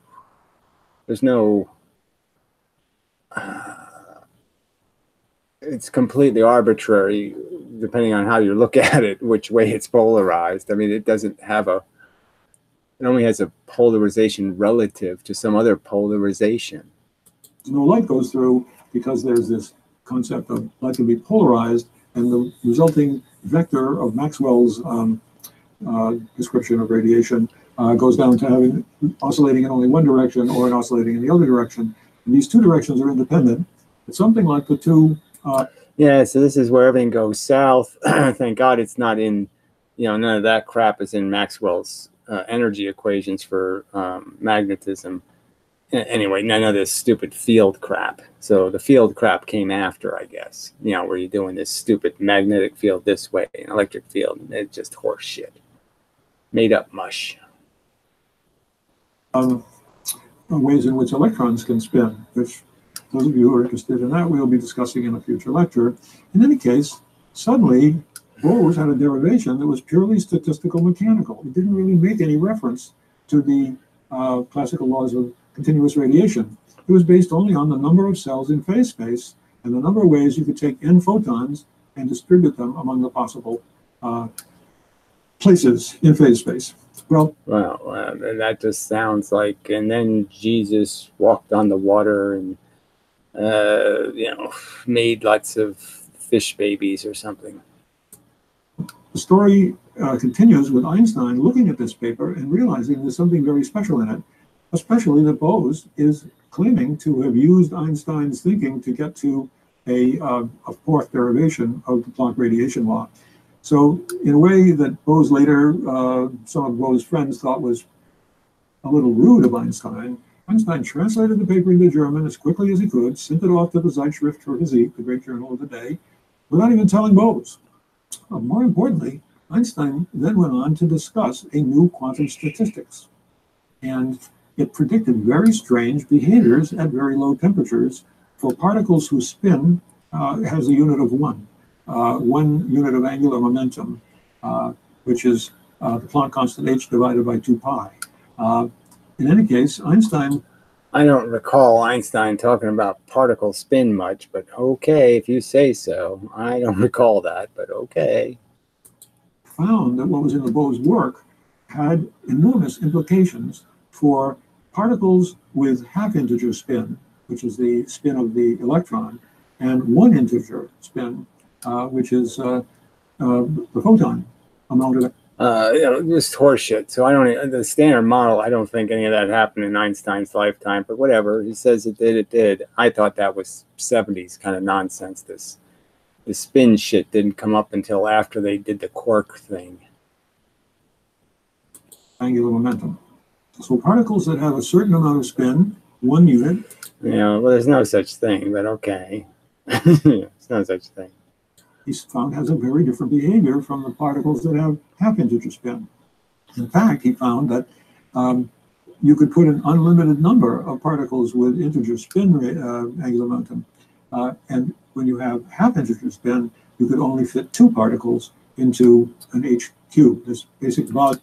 So this is just some kind of nonsensical way to say that when you supercool something, obviously you make the bits more compatible with each other and you can put more in the same space. Well, that just seems sort of obvious if you sort of understand that the heat is little bits between the atoms that are creating more agitation. So it's not just atoms banging into each other. The little bits are also banging into the atoms. The rubbish infrared crap is bouncing. The photons are facilitating transfers of pressure. So you get rid of the photons and you sort of get rid of one of the mechanisms transferring the pressure. And so there's going to be less agitation for that reason. What else to say? Yeah. Of the Planck quantum of action cube. Well, already. Also, cooling something it sort of implies you have to keep it cold, so you've insulated it. So it's being protected from new force hitting it. So that's sort of one of the key ingredients to cooling something is essentially preventing energy from getting in. So it's not only taking the energy that's in it out, it's preventing new energy from getting in. It was hypothesized by Wolfgang Pauli that the electron spin might be a 4th quantum number beyond the standard quantum numbers of angular momentum and energy and so-called magnetic component of the angular momentum. And at this point, Einstein realized that first, the momentum 1 particles, spin 1 particle. Oh, okay. I've just had enough. This is getting a little bit too spin conversations are just pointless. It's boring me. Yes, I mean, it's just, yeah, I'm sorry, I do get bored now and then. It happens. So let's do this other video. We'll just do the beginning of it or something. It's one of those stupid PBS Space Time. I just found the title to be hilarious. I said, oh, I have to play that. Subscription. So it's back here somewhere. That ain't it. That ain't it.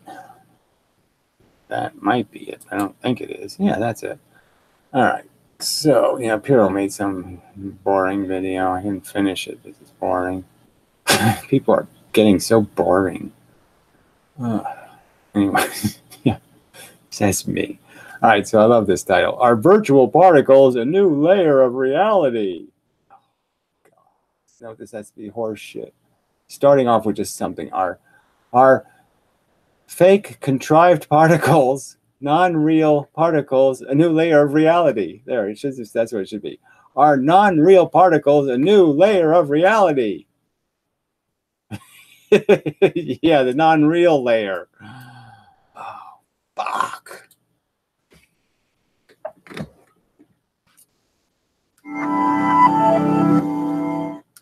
Let me tell you a story about virtual particles. It may or may not be true. Out there in the emptiest places of the universe. Yes, it may or may not be true. We just speculate on this kind of thing. This is just going to be another story, like all the other stories we've ever told. This is like the Twilight Zone. I have a voice that's somewhat like the Twilight Zone guy, except I talk a little bit faster. But yes, I sound kind of like the Twilight Zone guy. So yes, I'm going to tell a story. It's going to be like a Twilight Zone episode. It's just going to be wacky and silly and stupid. It's going to be talking things and wacky things and time-dimensional things, and you'll be able to go visit your dead grandmother and do all kinds of weird, silly stuff. Because that's the kind of videos we at PBS make, is complete horseshit videos, and we pretend they're scientific. Fuck. Phantom particles appear and vanish again out of nowhere. They borrow the energy for their existence so briefly. You can't even hear what this asshole's saying. I don't know. I mean, the intro is too loud, so I turned the volume down, and now the talking is too fucking not loud. I have to turn everything all the way up. I think they would. I mean, me having technical difficulties makes sense, right? One guy unifying physics, you know, spreading doom philosophy, catching rats, doing all kinds of things. One guy, yeah, you can understand I have a few technical issues. But they shouldn't be having them because they have people and green screens and all that kind of shit. They should be able to figure out the volume's way too fucking low. Near black holes, virtual matter and antimatter pairs are separated by the event horizon to create Hawking radiation. And yes, more made-up stories. Yeah, the Hawking radiation has a beard like me. Yes. It's basically telling chicks, you don't want to fuck me. Every time two particles interact, an infinite number of virtual particles mediate infinite versions of that one interaction. Well, this is just so. This is like a bunch of stinging ants.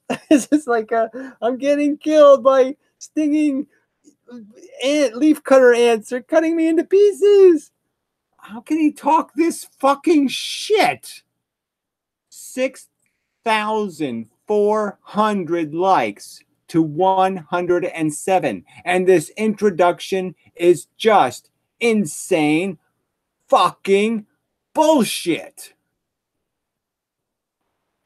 An infinite number of antiparticles mediate the event because the electron can't function normally like in regular space like we commonly understand it. No, it has to be Heisenberged and taken out of being in 3 dimensions and put into 17 dimensions. And the only way it gets into 17 dimensions is it needs a bunch of facilitating neutrino-atons that are pushing it. An infinite number of neutrino-atons are pushing on the electron to give it no position. I mean, fuck! Virtual particles sound pretty cool, I guess. But no. It sounds like I'm a very good driver. It sounds like physics on autism. You sound like idiot fucking idiots. You're not even idiot savants. You don't even do one thing good. You don't even pee straight. It's not like you have some super talent like I can pee through the head of a needle. I can pee, up a person's nostril. You don't even have an idiot fucking talent, a savant talent. You're just fucking idiots. Is this really how they work? Seriously, what are virtual particles? Crap! Steaming crap! Intellectual. It's not even masturbation. This is intellectual anal sex with yourself.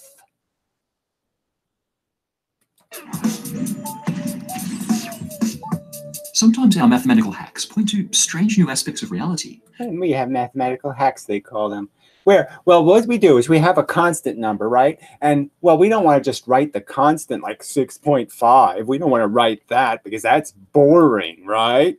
Everybody, isn't that boring? So what we do is we contrive a bunch of bullshit like, if I balance this on top of that, okay, I can make an equation that says the mass of this is 6.7 times heavier than this. And so then I can call this squiggly doodah line, and then call this booger nose line, and I can put that in the equation. So squiggly line times booger nose line, that actually means 6.7, but I'm not going to call it 6.7 because I'm going to make it into these imaginary things.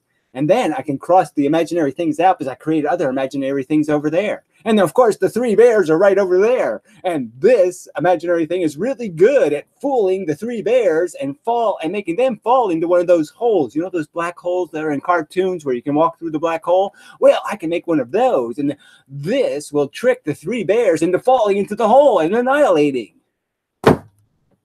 Yeah, this is serious physics. This is serious shit. For example, Max Planck used a quantization trick to figure out the spectrum of light emitted by hot objects. The quantization part of his math trick was meant to disappear in the final form of the equation. But exactly. I just make the constants all disappear. I put a bunch of fake little things in that are constant numbers. I give them a stupid name. I'll just call it H after me. Yes, it's a real number, but I'm going to put the real number on both sides of the equation, so it's going to cross out. So I'm just adding extra crap to the equation to make it look more complicated when it really just says B equals F. Well, that's boring. I hate this. It remained. I It proved hate this. fundamental. That math hack turned out to represent the very real quantum nature of the photon. This insight led to What a crock of crap. The quantum nature of the photon. So again, that's just catchwords for it's a wavicle. It doesn't have a position. It doesn't know what it's doing. It has magical powers. It can do calculus when it goes near a surface. It does calculus to figure out where it's supposed to go. It knows when to Huygens and when not to Huygens, and it has special knowledge that, oh yeah, 2 slits means 2 waves, so I can't Huygens twice. So I got to remember only Huygens once. the discovery of all quantum physics. A more recent mathematical hack is the virtual particle. They started out as a trick to make impossible calculations in quantum field theory possible. Possible at least for the sort of people who can do quantum field theory. So will virtual particles also prove to represent a new underlying aspect? They'll prove something. You'll prove something with imaginary crap that has nothing to do with reality. So the 3 bears will prove thermodynamics. No, they won't. Of reality. Now, we're going to go pretty deep in this one, but it will bring us closer to a better understanding of the quantum nature of reality. So stick with me. First, again, quantum nature of, quantum nature of, quantum nature of, quantum nature of. Just horseshit. Just horseshit. No facts of. That's what they should say. We don't really have any hard evidence for any of this crap we're speculating about.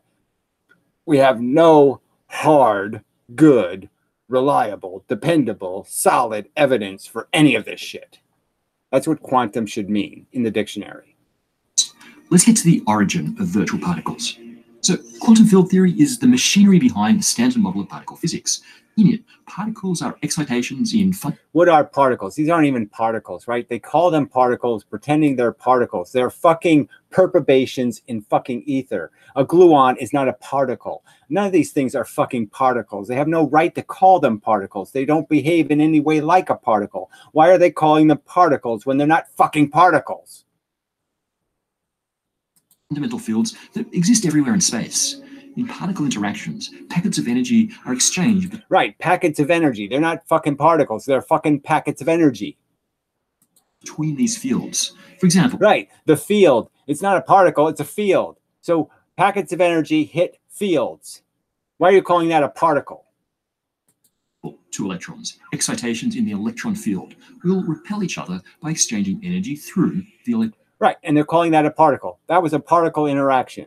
Some woo woo woo woo woo woo. Okay, woo woo woo woo woo woo woo woo woo woo woo woo woo. It combines with woo woo woo woo woo and makes woo woo woo woo woo woo woo woo. This is a woo opera. Yeah, woo opera. That could probably work. You know, just an opera where everybody just does woo songs. Woo, woo, woo, woo. They just all sing, like, have all kind of tenors and all kinds of, all doing woo sounds. Woo, woo, woo, woo, woo, woo, woo.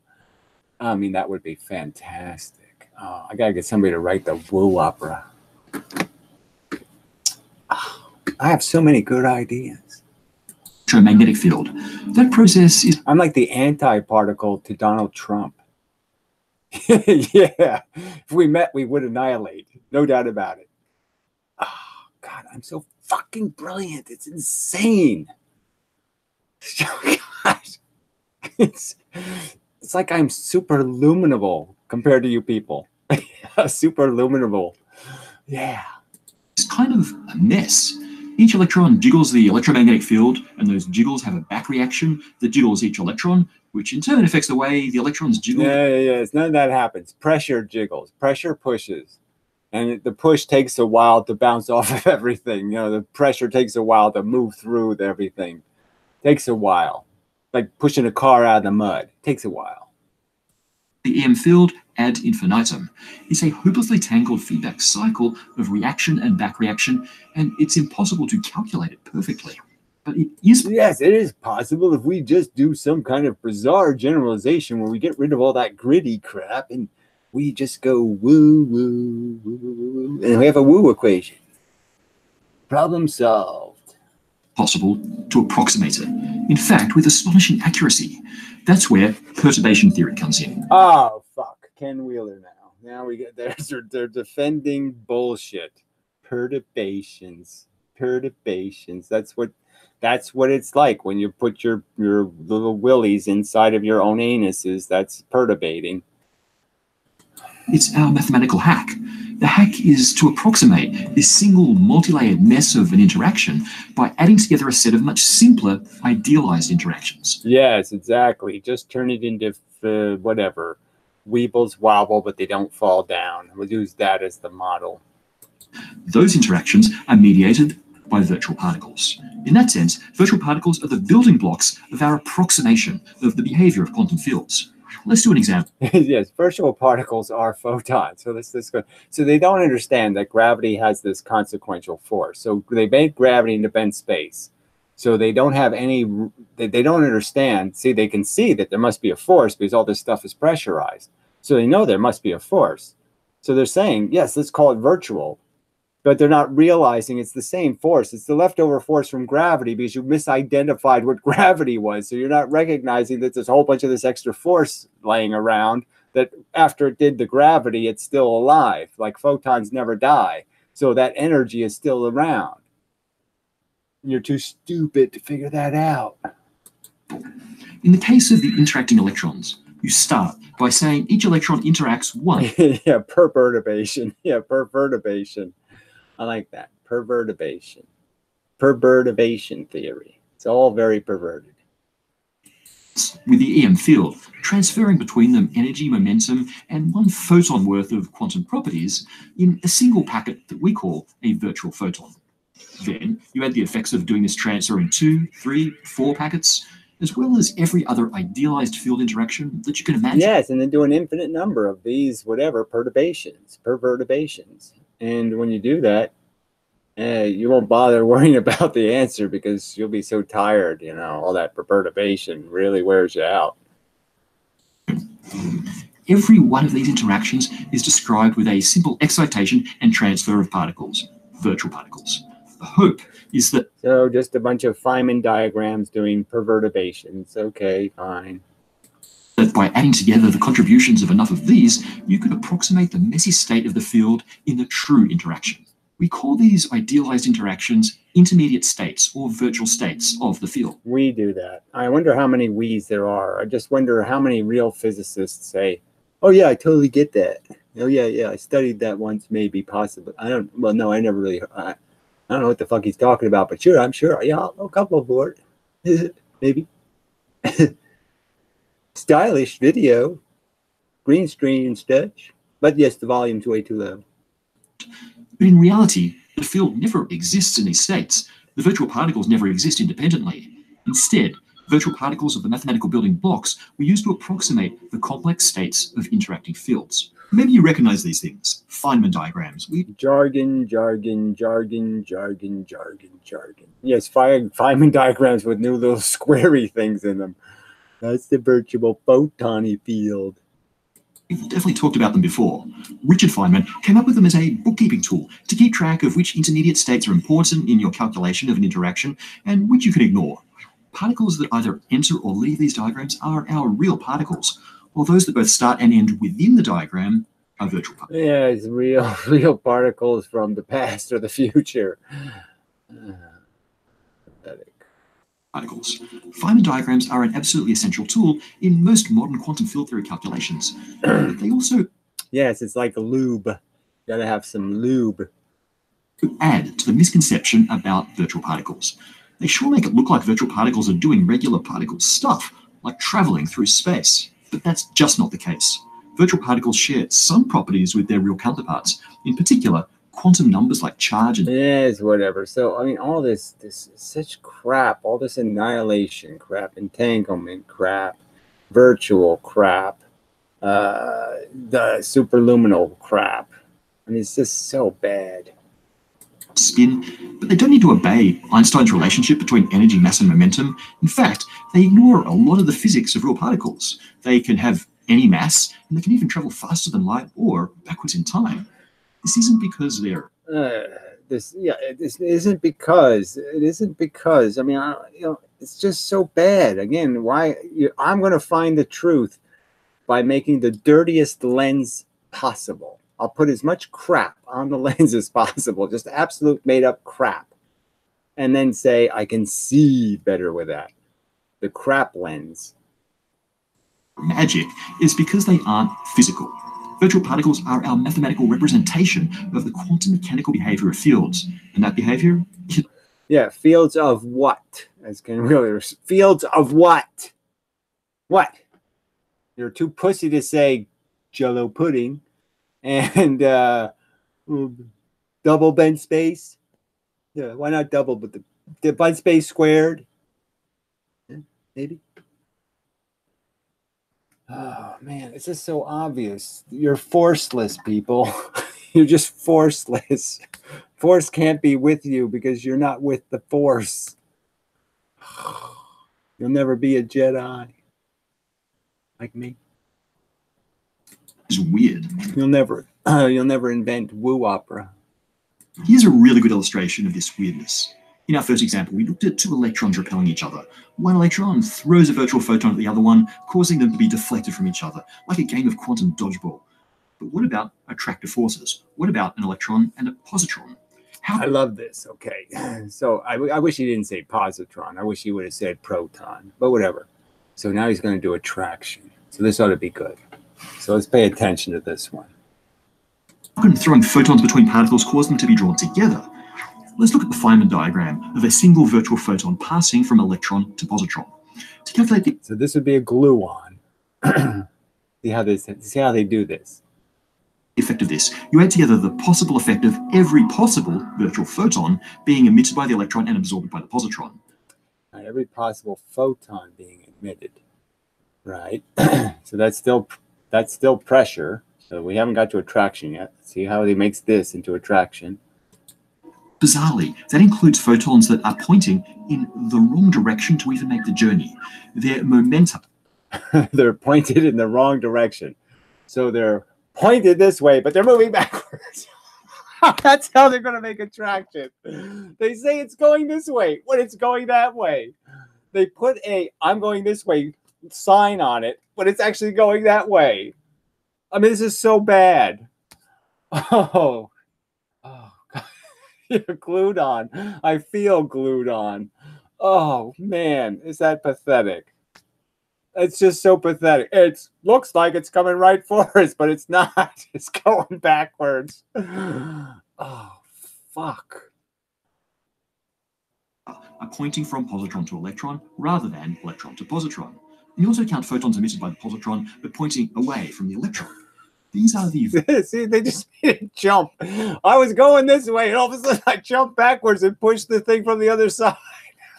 They had the thing jump to the other side and push it. Oh, hilarious. Yeah, that's how magnets work. Woo, woo, woo, woo, woo, woo. Oh, fuck. And they pay this asshole to put this propaganda, on a public television station. Shit. virtual photons that ultimately provide the attractive force. But how do they make the journey between the particles? They don't. There is no journey per se. These virtual particles sort of exist everywhere at once, which... well, that's just that explains it. Being everywhere explains attraction, doesn't it? Isn't that how you attract? Is you just put stuff here, here, here, here, just automatically makes attraction? Maybe. is confusing. It's horse shit. You couldn't even make an animation that could possibly make sense. If I showed that to, say, let's say I just took that animation and I showed it to a bunch of 8th graders or something, and I said, this is a serious thing that's actually happening in the world. What do you think's happening here? Yeah, you think they'd come up with, oh, that's magnetic attraction. I totally get it.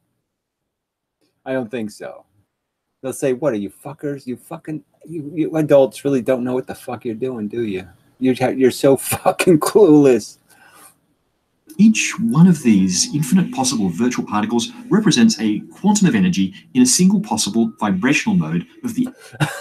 Just listen to this jargon of it. It's amazing. Somebody wrote this crap. I mean, I can't even paraphrase it. It's so much jargon in such a short period of time.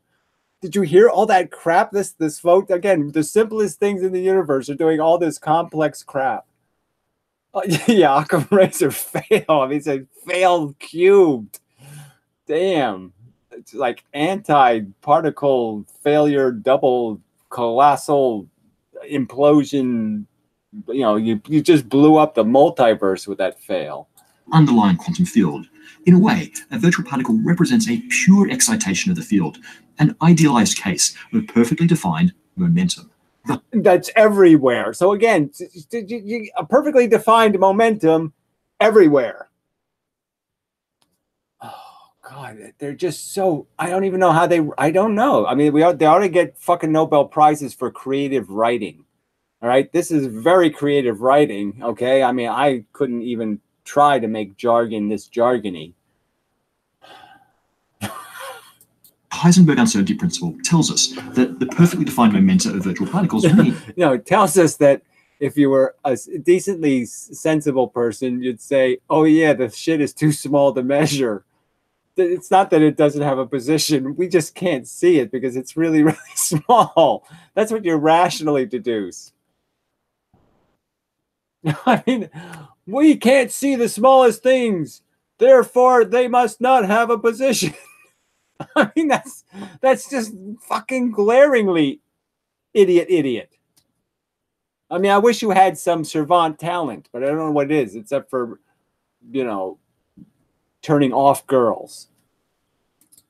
Completely undefined position. In contrast, real particles are mixed up combinations of many excitations, many different momentum modes. So just do this little sidebar sliding around. Look, it slides around. It's making attraction. Look, it's sliding this way. It's repulsion. Just slidey slides. Woo, woo, woo, woo, woo, woo. And that uncertain momentum gives them real locations. I know. Uncertain momentum.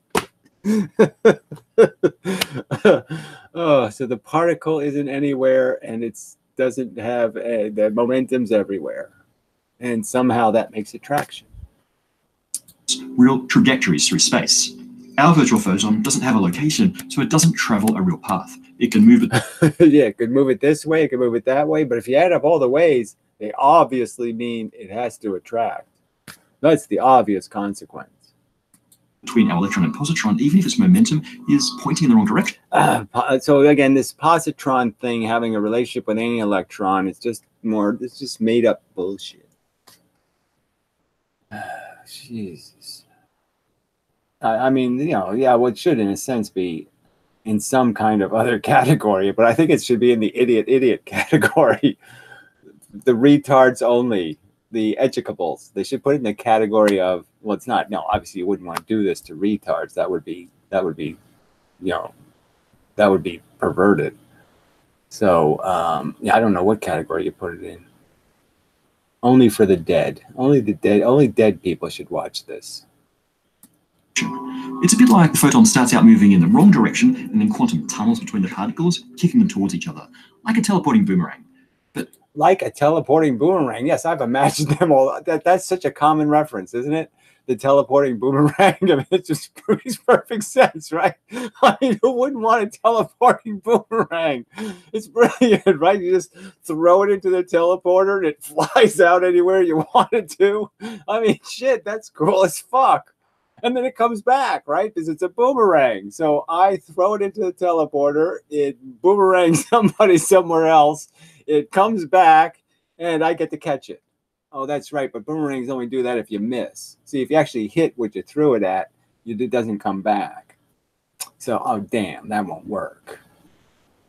Well, yeah, it'll work in the sense that if I miss, I get to keep throwing my boomerang. So that's the cool part, right? Because I keep getting my boomerang back. Cool. I don't have to keep buying boomerangs to throw into the teleporter.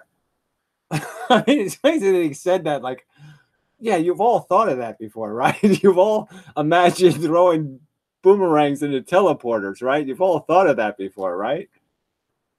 I mean, I've thought of sticking my penis in a teleporter. I mean, really, I did. Okay, just because it seems so easy, right? I mean, you could fuck anybody anywhere. No, you know, cool. But a boomerang? No, I never thought of throwing a boomerang into a teleporter. Even that description is way too physical and Australian. No individual virtual photon can be credited with producing the attractive force. Yes, no, there's nobody, no one person did it. It took the whole infinite number of them. It's, you know, so you have to put an infinite number of names on the paper, right? When they write their paper, they have to put an infinite number of names on it because all of these little thingies help. In fact, you only see that force in the sum of all possible virtual photons over all possible Feynman diagrams. Yeah, the boomerang one. I wonder if Feynman has a boomerang and a teleporter Feynman diagram. Bizarrely, you also have to include that. No, it just bizarrely. He shouldn't even be allowed to use the word bizarrely. There's no relativity to that word. You have broken the dimension, you know, of bizarre. You can't use the word anymore because there's just no relative comparison anymore. You've broken the constant of bizarre. You're so fucking bizarre. Case where the electron and the positron totally ignore each other to even see an attractive force. I do have this guy on the list. You know, so let's see. You know, the contest list. Oh, whatever his name is. Putrid Horrify. Did I mention that quantum mechanics is weird? So that's the deal with virtual particles in particle interactions. All right. So we're halfway through the video and he's done. Thank God. Oh, phew. I hope he talks about like something real, like an apple or something. But we also hear about the role of virtual particles in a complete vacuum. You might have heard the quantum... Oh, yeah, that all makes sense too. So the complete vacuum, which is pure Jell-O pudding. So in pure Jell-O pudding, there's lots of these little black things because it's chocolate pudding. Vacuum described as this roiling ocean of virtual particle-antiparticle pairs popping into and out of existence, the so-called vacuum fluctuations or the zero-point fluctuations. What? The so-called absolutely superfluous, useless crap. Why? I mean, it's like they don't have enough real things to figure out how they work. They have to invent something completely unnecessary. I mean, that can have absolutely no possible relevance to anything happening in the world. These things popping in and out of existence. They can't possibly be doing anything. There's no job where, like, we already don't have an explanation for who's doing it. We already can explain why the grass is cut, why the windows are washed, why we have people that we can see them doing it, that we already accounted for them. How does this completely made up shit account for a single thing that happens in the real world? It's just such horseshit. What's the deal with that? So the quantum fields are composed of these vibrational modes of all different frequencies / momenta that can be excited to become particles. These modes also exist in the vacuum, just without the excitations. Each mode should have zero energy in a vacuum, but in quantum mechanics, nothing can be so exact. Thanks again. Zero energy in a vacuum. Yes, I guess when they're nothing, they should be nothing. They shouldn't pretend to be something when they're nothing. Damn virtual somethings. How dare they pretend to be something when they're nothing? To the Heisenberg uncertainty principle. In order to remain uncertain, there has to be a slight chance that when you look at a vacuum, any given mode will have non-zero energy. This leads to a non-zero average energy called, confusingly, the zero-point energy. Right, which is just horseshit. It's again because they don't understand something as basic as the fact that the universe is full of a force, and that force is as dense as anything can get and as small as anything can get, and that simple force is causing the effect. No woo required. Gravity creates the fluctuations that cause Brownian motion. It's just the fluctuation of any force that is randomized, coming from all directions. At any 1 second, it'll be a little bias in a direction. That's a consequence of a force. Now, if you just replace your bent space nonsense with a force, then you don't need 0 point energy anymore. Fuck. So there's a chance that when measured, the vacuum will appear to have energy and so have particles. But the particles, so again, just breaks all conservation laws, breaks all rationality laws. It just, you know, now we have a whole new universe to explain. That's it. See, it gives them a job to do, because now they're going to have to explain how that universe is expanding, and how that universe Big Bang, you know, and how that universe has dark matter in it. You know, I mean, they're just creating a new universe under the universe. Keyword here is measured.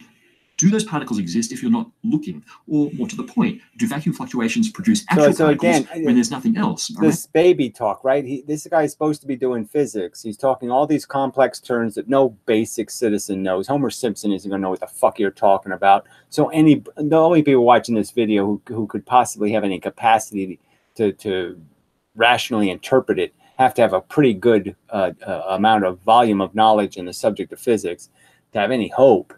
And here he is using some kind of term where he says, whenever you measure it, you know, as if we can do that.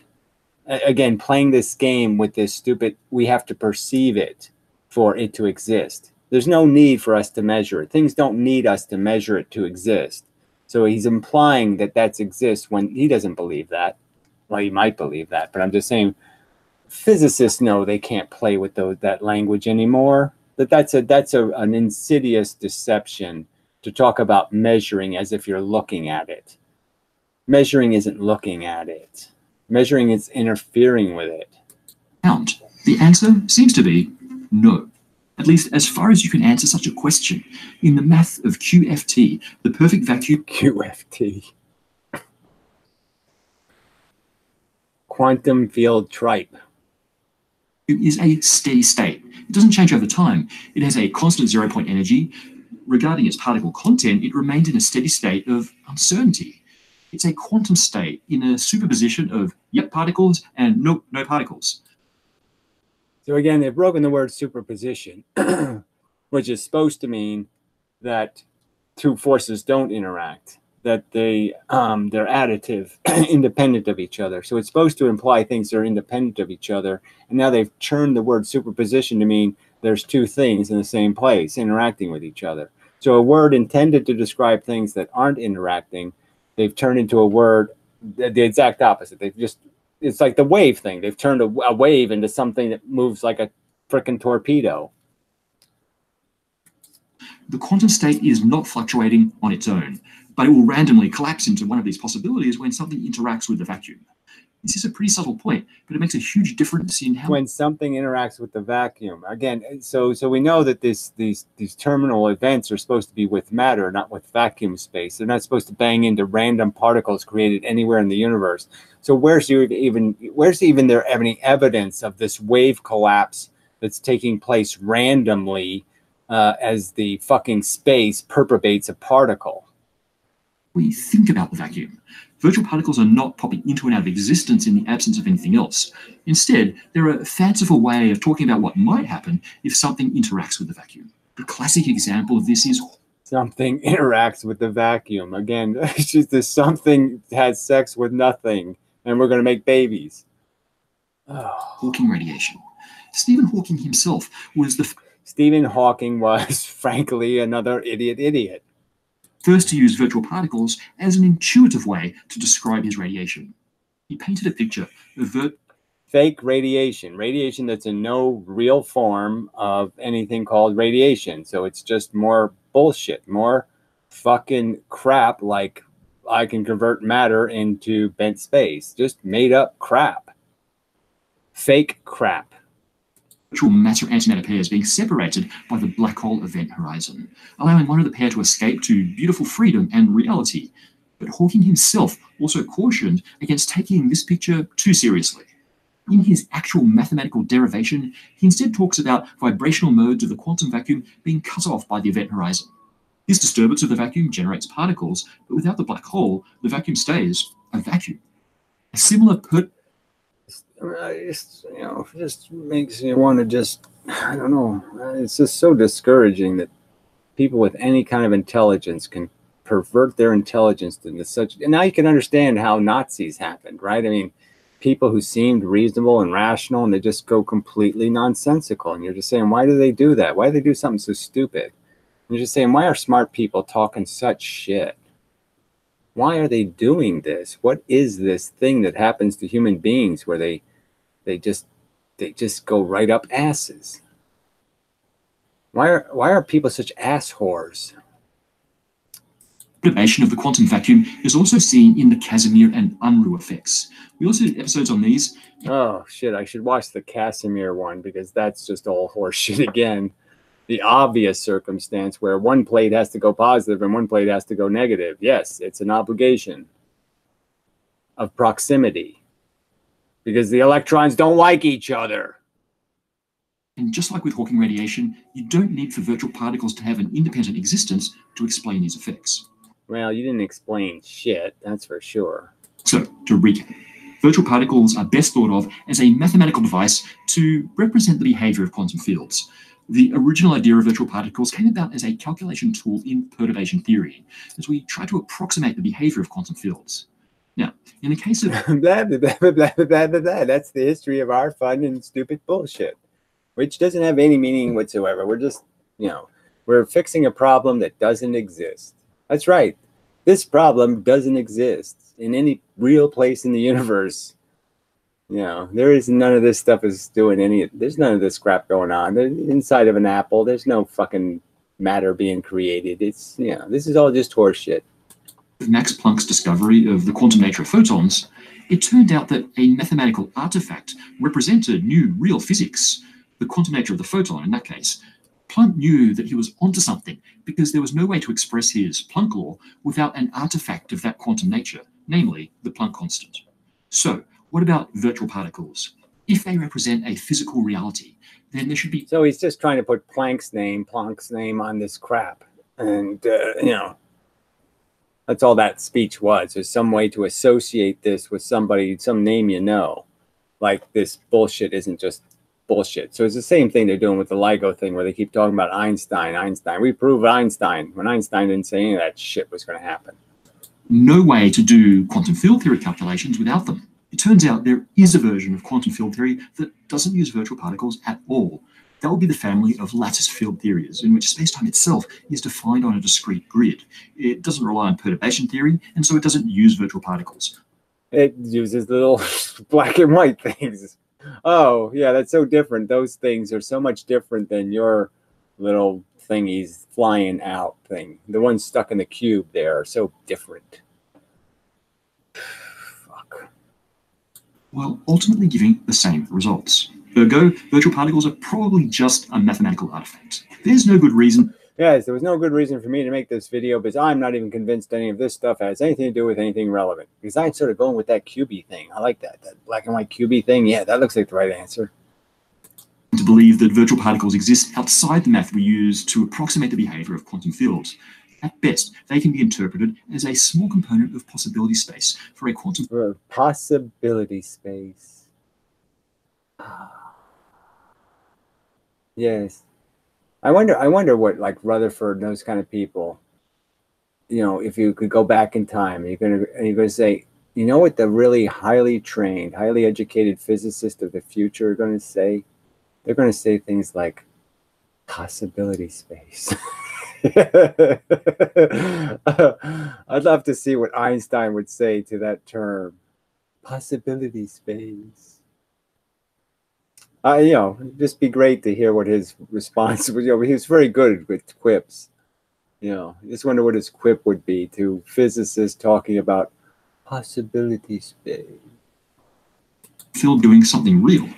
That said, for something that doesn't exist, they're surprisingly useful for describing the weird underlying machinery in our quantum. You didn't describe any machinery. You didn't describe anything. You described insanely useless effects that cause some other effect that we'll never see in our lifetime. Just some bizarre explanation for why something simple, a baseball goes through a window and breaks the window, and you're saying the virtual photons did it. They made the baseball go crookedy.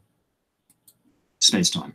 Last week we talked about the latest thinking on the Fermi paradox and what conclusions we can really draw about this. So that's not even close to being a scientific subject, right? The Fermi paradox. Well, why aren't there any UFOs here? Well, because it's impossible to make living things that can think. That's right. Because if you really look at our fucking ancestry and all the one-time events that took place, it's such improbable chemistry that it never happens. And so there aren't any. And clearly, if there were some, they can't get here anyway. Persistently annoying lack of aliens. Let's see what you had to say. A few people say, it's not a real science subject. It's complete crap. You have no facts to base anything on except for the fact that all you really know is, yes, living chemistry is very rare chemistry. Because it's made out of preposterously unlikely events. We can't make them happen even in a laboratory. Even when we're trying to force it to happen, we can't make it happen. There's only one neuron. I mean, just go through all the one-time events, right? Only one thinking cell, useful for thinking. Eukaryote thing, only one time.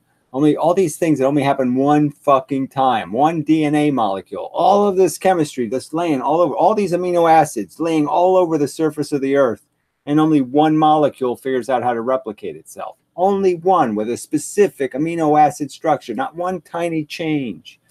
Not one tiny variation. If you can't make a living thing on the surface of the earth, you can't make one anywhere. That's the rational conclusion. You got a fucking 3 feet of junkyard, and you still can't make one of these fucking things. The Fermi paradox isn't really even paradoxical, with some common objections about the behavior of aliens, saying things like, the window of strong radio emission for any civilization is too short to overlap with us, or aliens probably don't build Dyson swarms, or aliens probably don't build von Neumann probes, or aliens probably don't colonize widely, and in general, that aliens probably stay quiet or use technologies undetectable to us.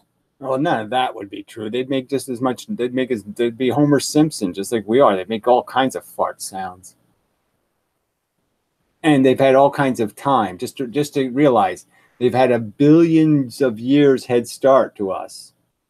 5, 7, 8 billion year head start, you could argue. 8 billion year head start. They obviously don't exist. Where would we be in 8 billion years if we survived, of course? Oh, God, people are so stupid. Does one force bit of a certain kind always carry the same amount of motion momentum? Does one force bit? Yes, all the force bits they're going, look, I said it so many times. It's elemental. They're elemental. The only thing different is a positive and negative charge on the force bits. But they go the speed of light in a straight line. And they have a certain amount of capacity to convey pressure when they hit something. So they have a momentum. And that's it. And the only difference is red, black, positive, negative. And when you put them in rays, like photons, where you have them at a frequency, well, then they can be polarized. That is, they can have a difference in their path. It can be a little off. That's their polarization. Yeah, they're the same. They stack up consistently. I don't know what the stacking means, but they obviously don't stack, but whatever. Polarity difference. Yeah, well, the polarity has to see, polarity can mean both this polarization thing, and it can mean polarity and plus and minus. Let's understand, they're charged elements. They're the origin of charge. There's ones that bounce off electrons, there's ones that bounce off of protons, and vice versa. There's ones that, the red ones get diverted entering an electron, and the black ones get diverted entering a proton. So those are the 4 rules. 4 rules. That's all you need. It's a checkerboard, red, black, checkers, red, black, and 4 rules. And that's it. Very simple. Any and perhaps all of these may be true, but that misses the point. The point is that the overwhelming majority of every civilization that ever developed would have to observe all of these conditions in order for us to see nothing. Remember, guys, it only takes a single rocket-happy individual to execute one of these projects. A single Musk or Bezos or Branson or Milner from potentially thousands of generations. Oh, yeah, it's like anything they make is actually going to survive going anywhere. Sure it is. It's going to run out of whatever and just sit somewhere in our solar system. It's never getting out of the solar system. And potentially millions of civilizations deploy their hands, tentacles, pseudopods, whatever, to a big space project. All of these arguments of alien... Oh, whatever. I don't know if I want to hear all this crap. So it's not a legitimate scientific subject. Capacity to be seen by other species. Was there some extreme fluke in the development of Homo sapiens and our technological ascendance that was an extreme... There was a huge fluke that created mammals. All the mammals are insanely fluky. But you could go back to the first sentient organism and say that's insanely fluky. Every stage in our evolution is insanely fluky. We are a preposterous pile of improbable events. I need a helisphere just to survive the debris from deep space travel. Yes, you'd have to create some magical shield from the force bits that would just erode you one little tiny bit at a time. Fluke? Maybe, though it's not right to say that it took the span of life on Earth for this fluke to happen, as if we were rolling the dice every millennium and only now came up 6s. A lot of that... Yeah, it's not just 6s, it's 6s on top of each other. 6 6s on top of each other. But anyway, all right, so we got enough of this. Well, we'll go to the end. What the fuck? Time, life was evolving towards the point that it could become intelligent. There are now many tool-using species, including primates, birds, octopuses, dolphins, and we aren't the only species to have evolved. Yeah, so none of them are getting anywhere close to language, and language is the key to this whole thing. We were smarter than our brain capacity, couldn't even use our intelligence. That's how silly an event it was in evolution. Evolution usually doesn't give you skills you can't use. And the truth is, evolution gave us the ability to be nuclear physicists, okay? And it gave us no school to go to. So it gave us an ability to do preposterous things that we had no environment to do it in. It gave us way too much. Because all it really gave us was the simple thing of being able to say, bad, stop, you stinky. That's all it wanted us to have. That was all it was giving us. That's all it was testing. So evolution only tested you being able to say, you stink. It wasn't testing intelligence. It was just testing the little marginal amount of intelligence to be able to say, to know the difference between, hot and cold. Up and down.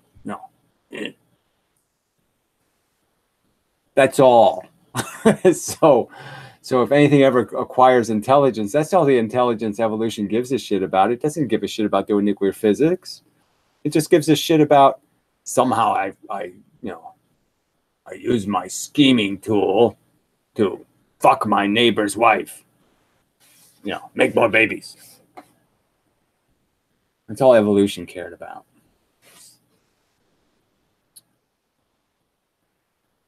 Language, art, and imagination. Our extinct Homo cousins, Neanderthals, Denisovians, etc., had various levels of the above. But again, we just don't know. It really could be that modern Homo sapiens underwent an improbable genetic or cultural evolutionary. Yeah, no, it's just a tiny little change in our brain. Tiny change, not big brain. None of that crap has any meaning here. Tiny little change where we don't do some of our senses as well as those animals. They all smell, they do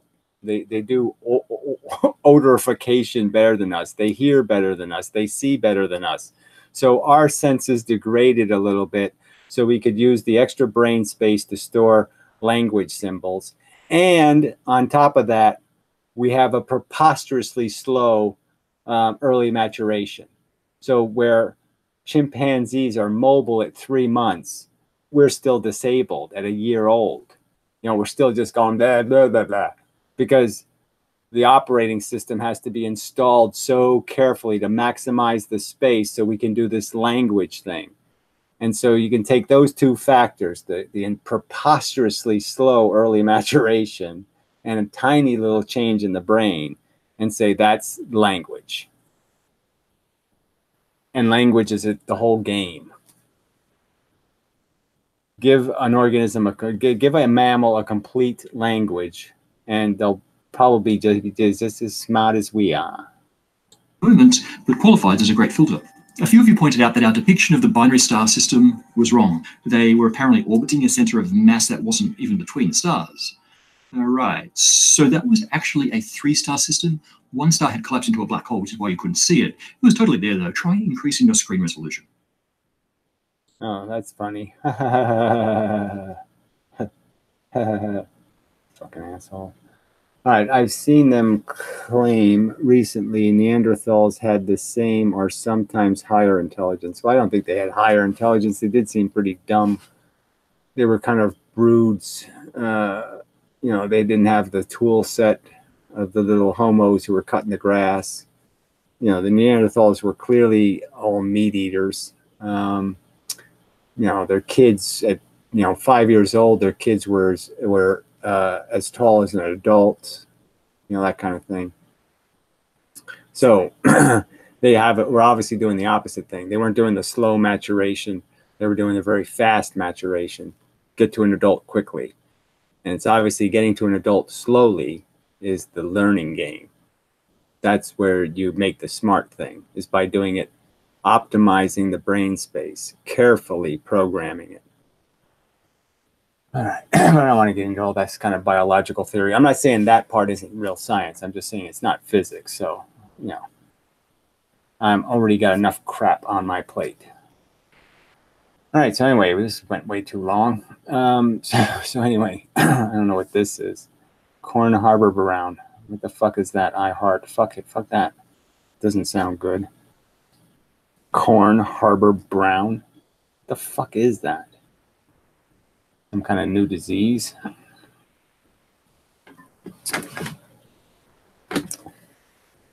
All right, so till the next time and such.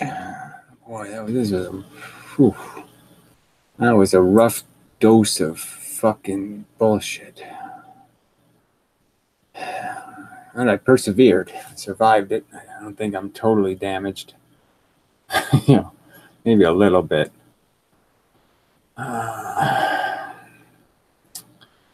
Yes, corny joke would be appropriate, yes. But I don't have any, so I'm tired. I'm done.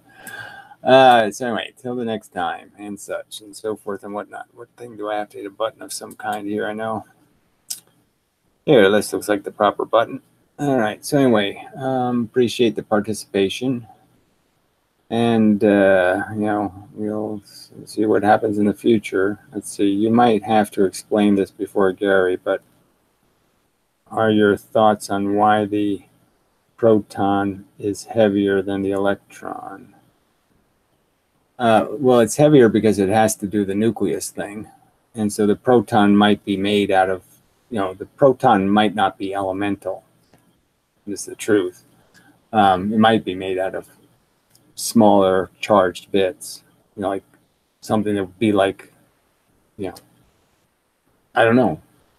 You'd have to come up with an explanation of why it's different, but I don't, I can't tell you why. But I would argue that it's kind of tricky in declaring it heavier. I mean, they have a real problem measuring weight, right? Because the only way you measure weight is how it reacts in an imbalanced energy field. So I'm not even sure that it is different than an electron. It's just that the electron force is the much more active one in the universe, in the sense that that's the force that has more imbalances in it, because the electrons are on the outside of atoms. So the ones on the outside of the atoms, there's lots of that noise in the atmosphere. So the protons just might be, they might look heavy just because they have to go through the electron noise, something like that, or the consequences, the yin yang. So as the electrons are making imbalance, there's also imbalance being created in the proton field by the electrons or some kind of thing. I'm just saying, I can't draw a conclusion about what they are. I just know they're different charged elements. And the real key to the thing, like I said, is people have speculated that you could just reverse it, right? You could put the negative charge in the middle and put the positive charge on the outside, and you have the same universe. You know. So I'm just not, I can't answer your question because I can't say for sure. I'm convinced they know how to measure the weight of a proton or the electron for that matter. I'd be cool if your theory, it'd be cool, predicts it anyway. It would get people's attention. Well, I suppose I think there's better things to get attention for, just because, again, this is one of these measurement tools. I don't think you're going to get hard evidence when you're trying to measure things that are so small. So I think the fact that I've explained how magnets attract and repel is probably a little bit more important. But okay, fine, whatever. We'll see how it goes. Maybe if I have some time someday, I'll spend some time considering the question. But I would think it's more about measurement, to tell you the truth. I just don't think they know how to measure these things. And I don't think they understand that when they see these things, especially moving in cloud chambers, that there could be more than one of them. They can't know. They're just seeing the smoke trail. They can't tell how many trains are on the car, right? I mean, say if you see the smoke coming off a train engine, you can't tell whether there's 15 cars or 35 cars if all you're looking at is the smoke.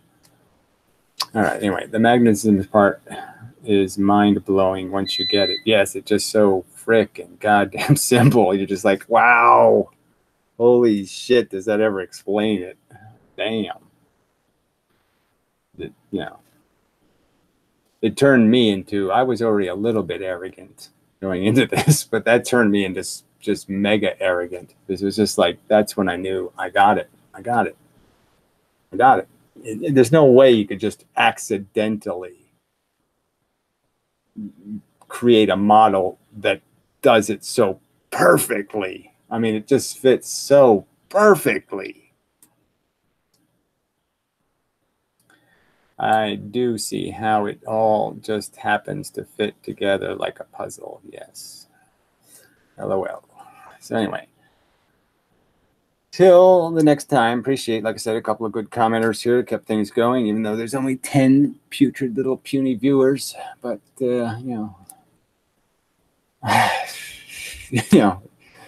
it's a bunch of idiots, right? So I should be glad that the idiots aren't watching, because everybody's an idiot, right? So I should be glad that there's fewer people here means less idiots. That's how it sort of works. So anyway, so till the next time, and such and so forth and whatnot. I really do better go. I don't really have to, but I really want to. Yeah, pretty much. I have to go yell at the rats.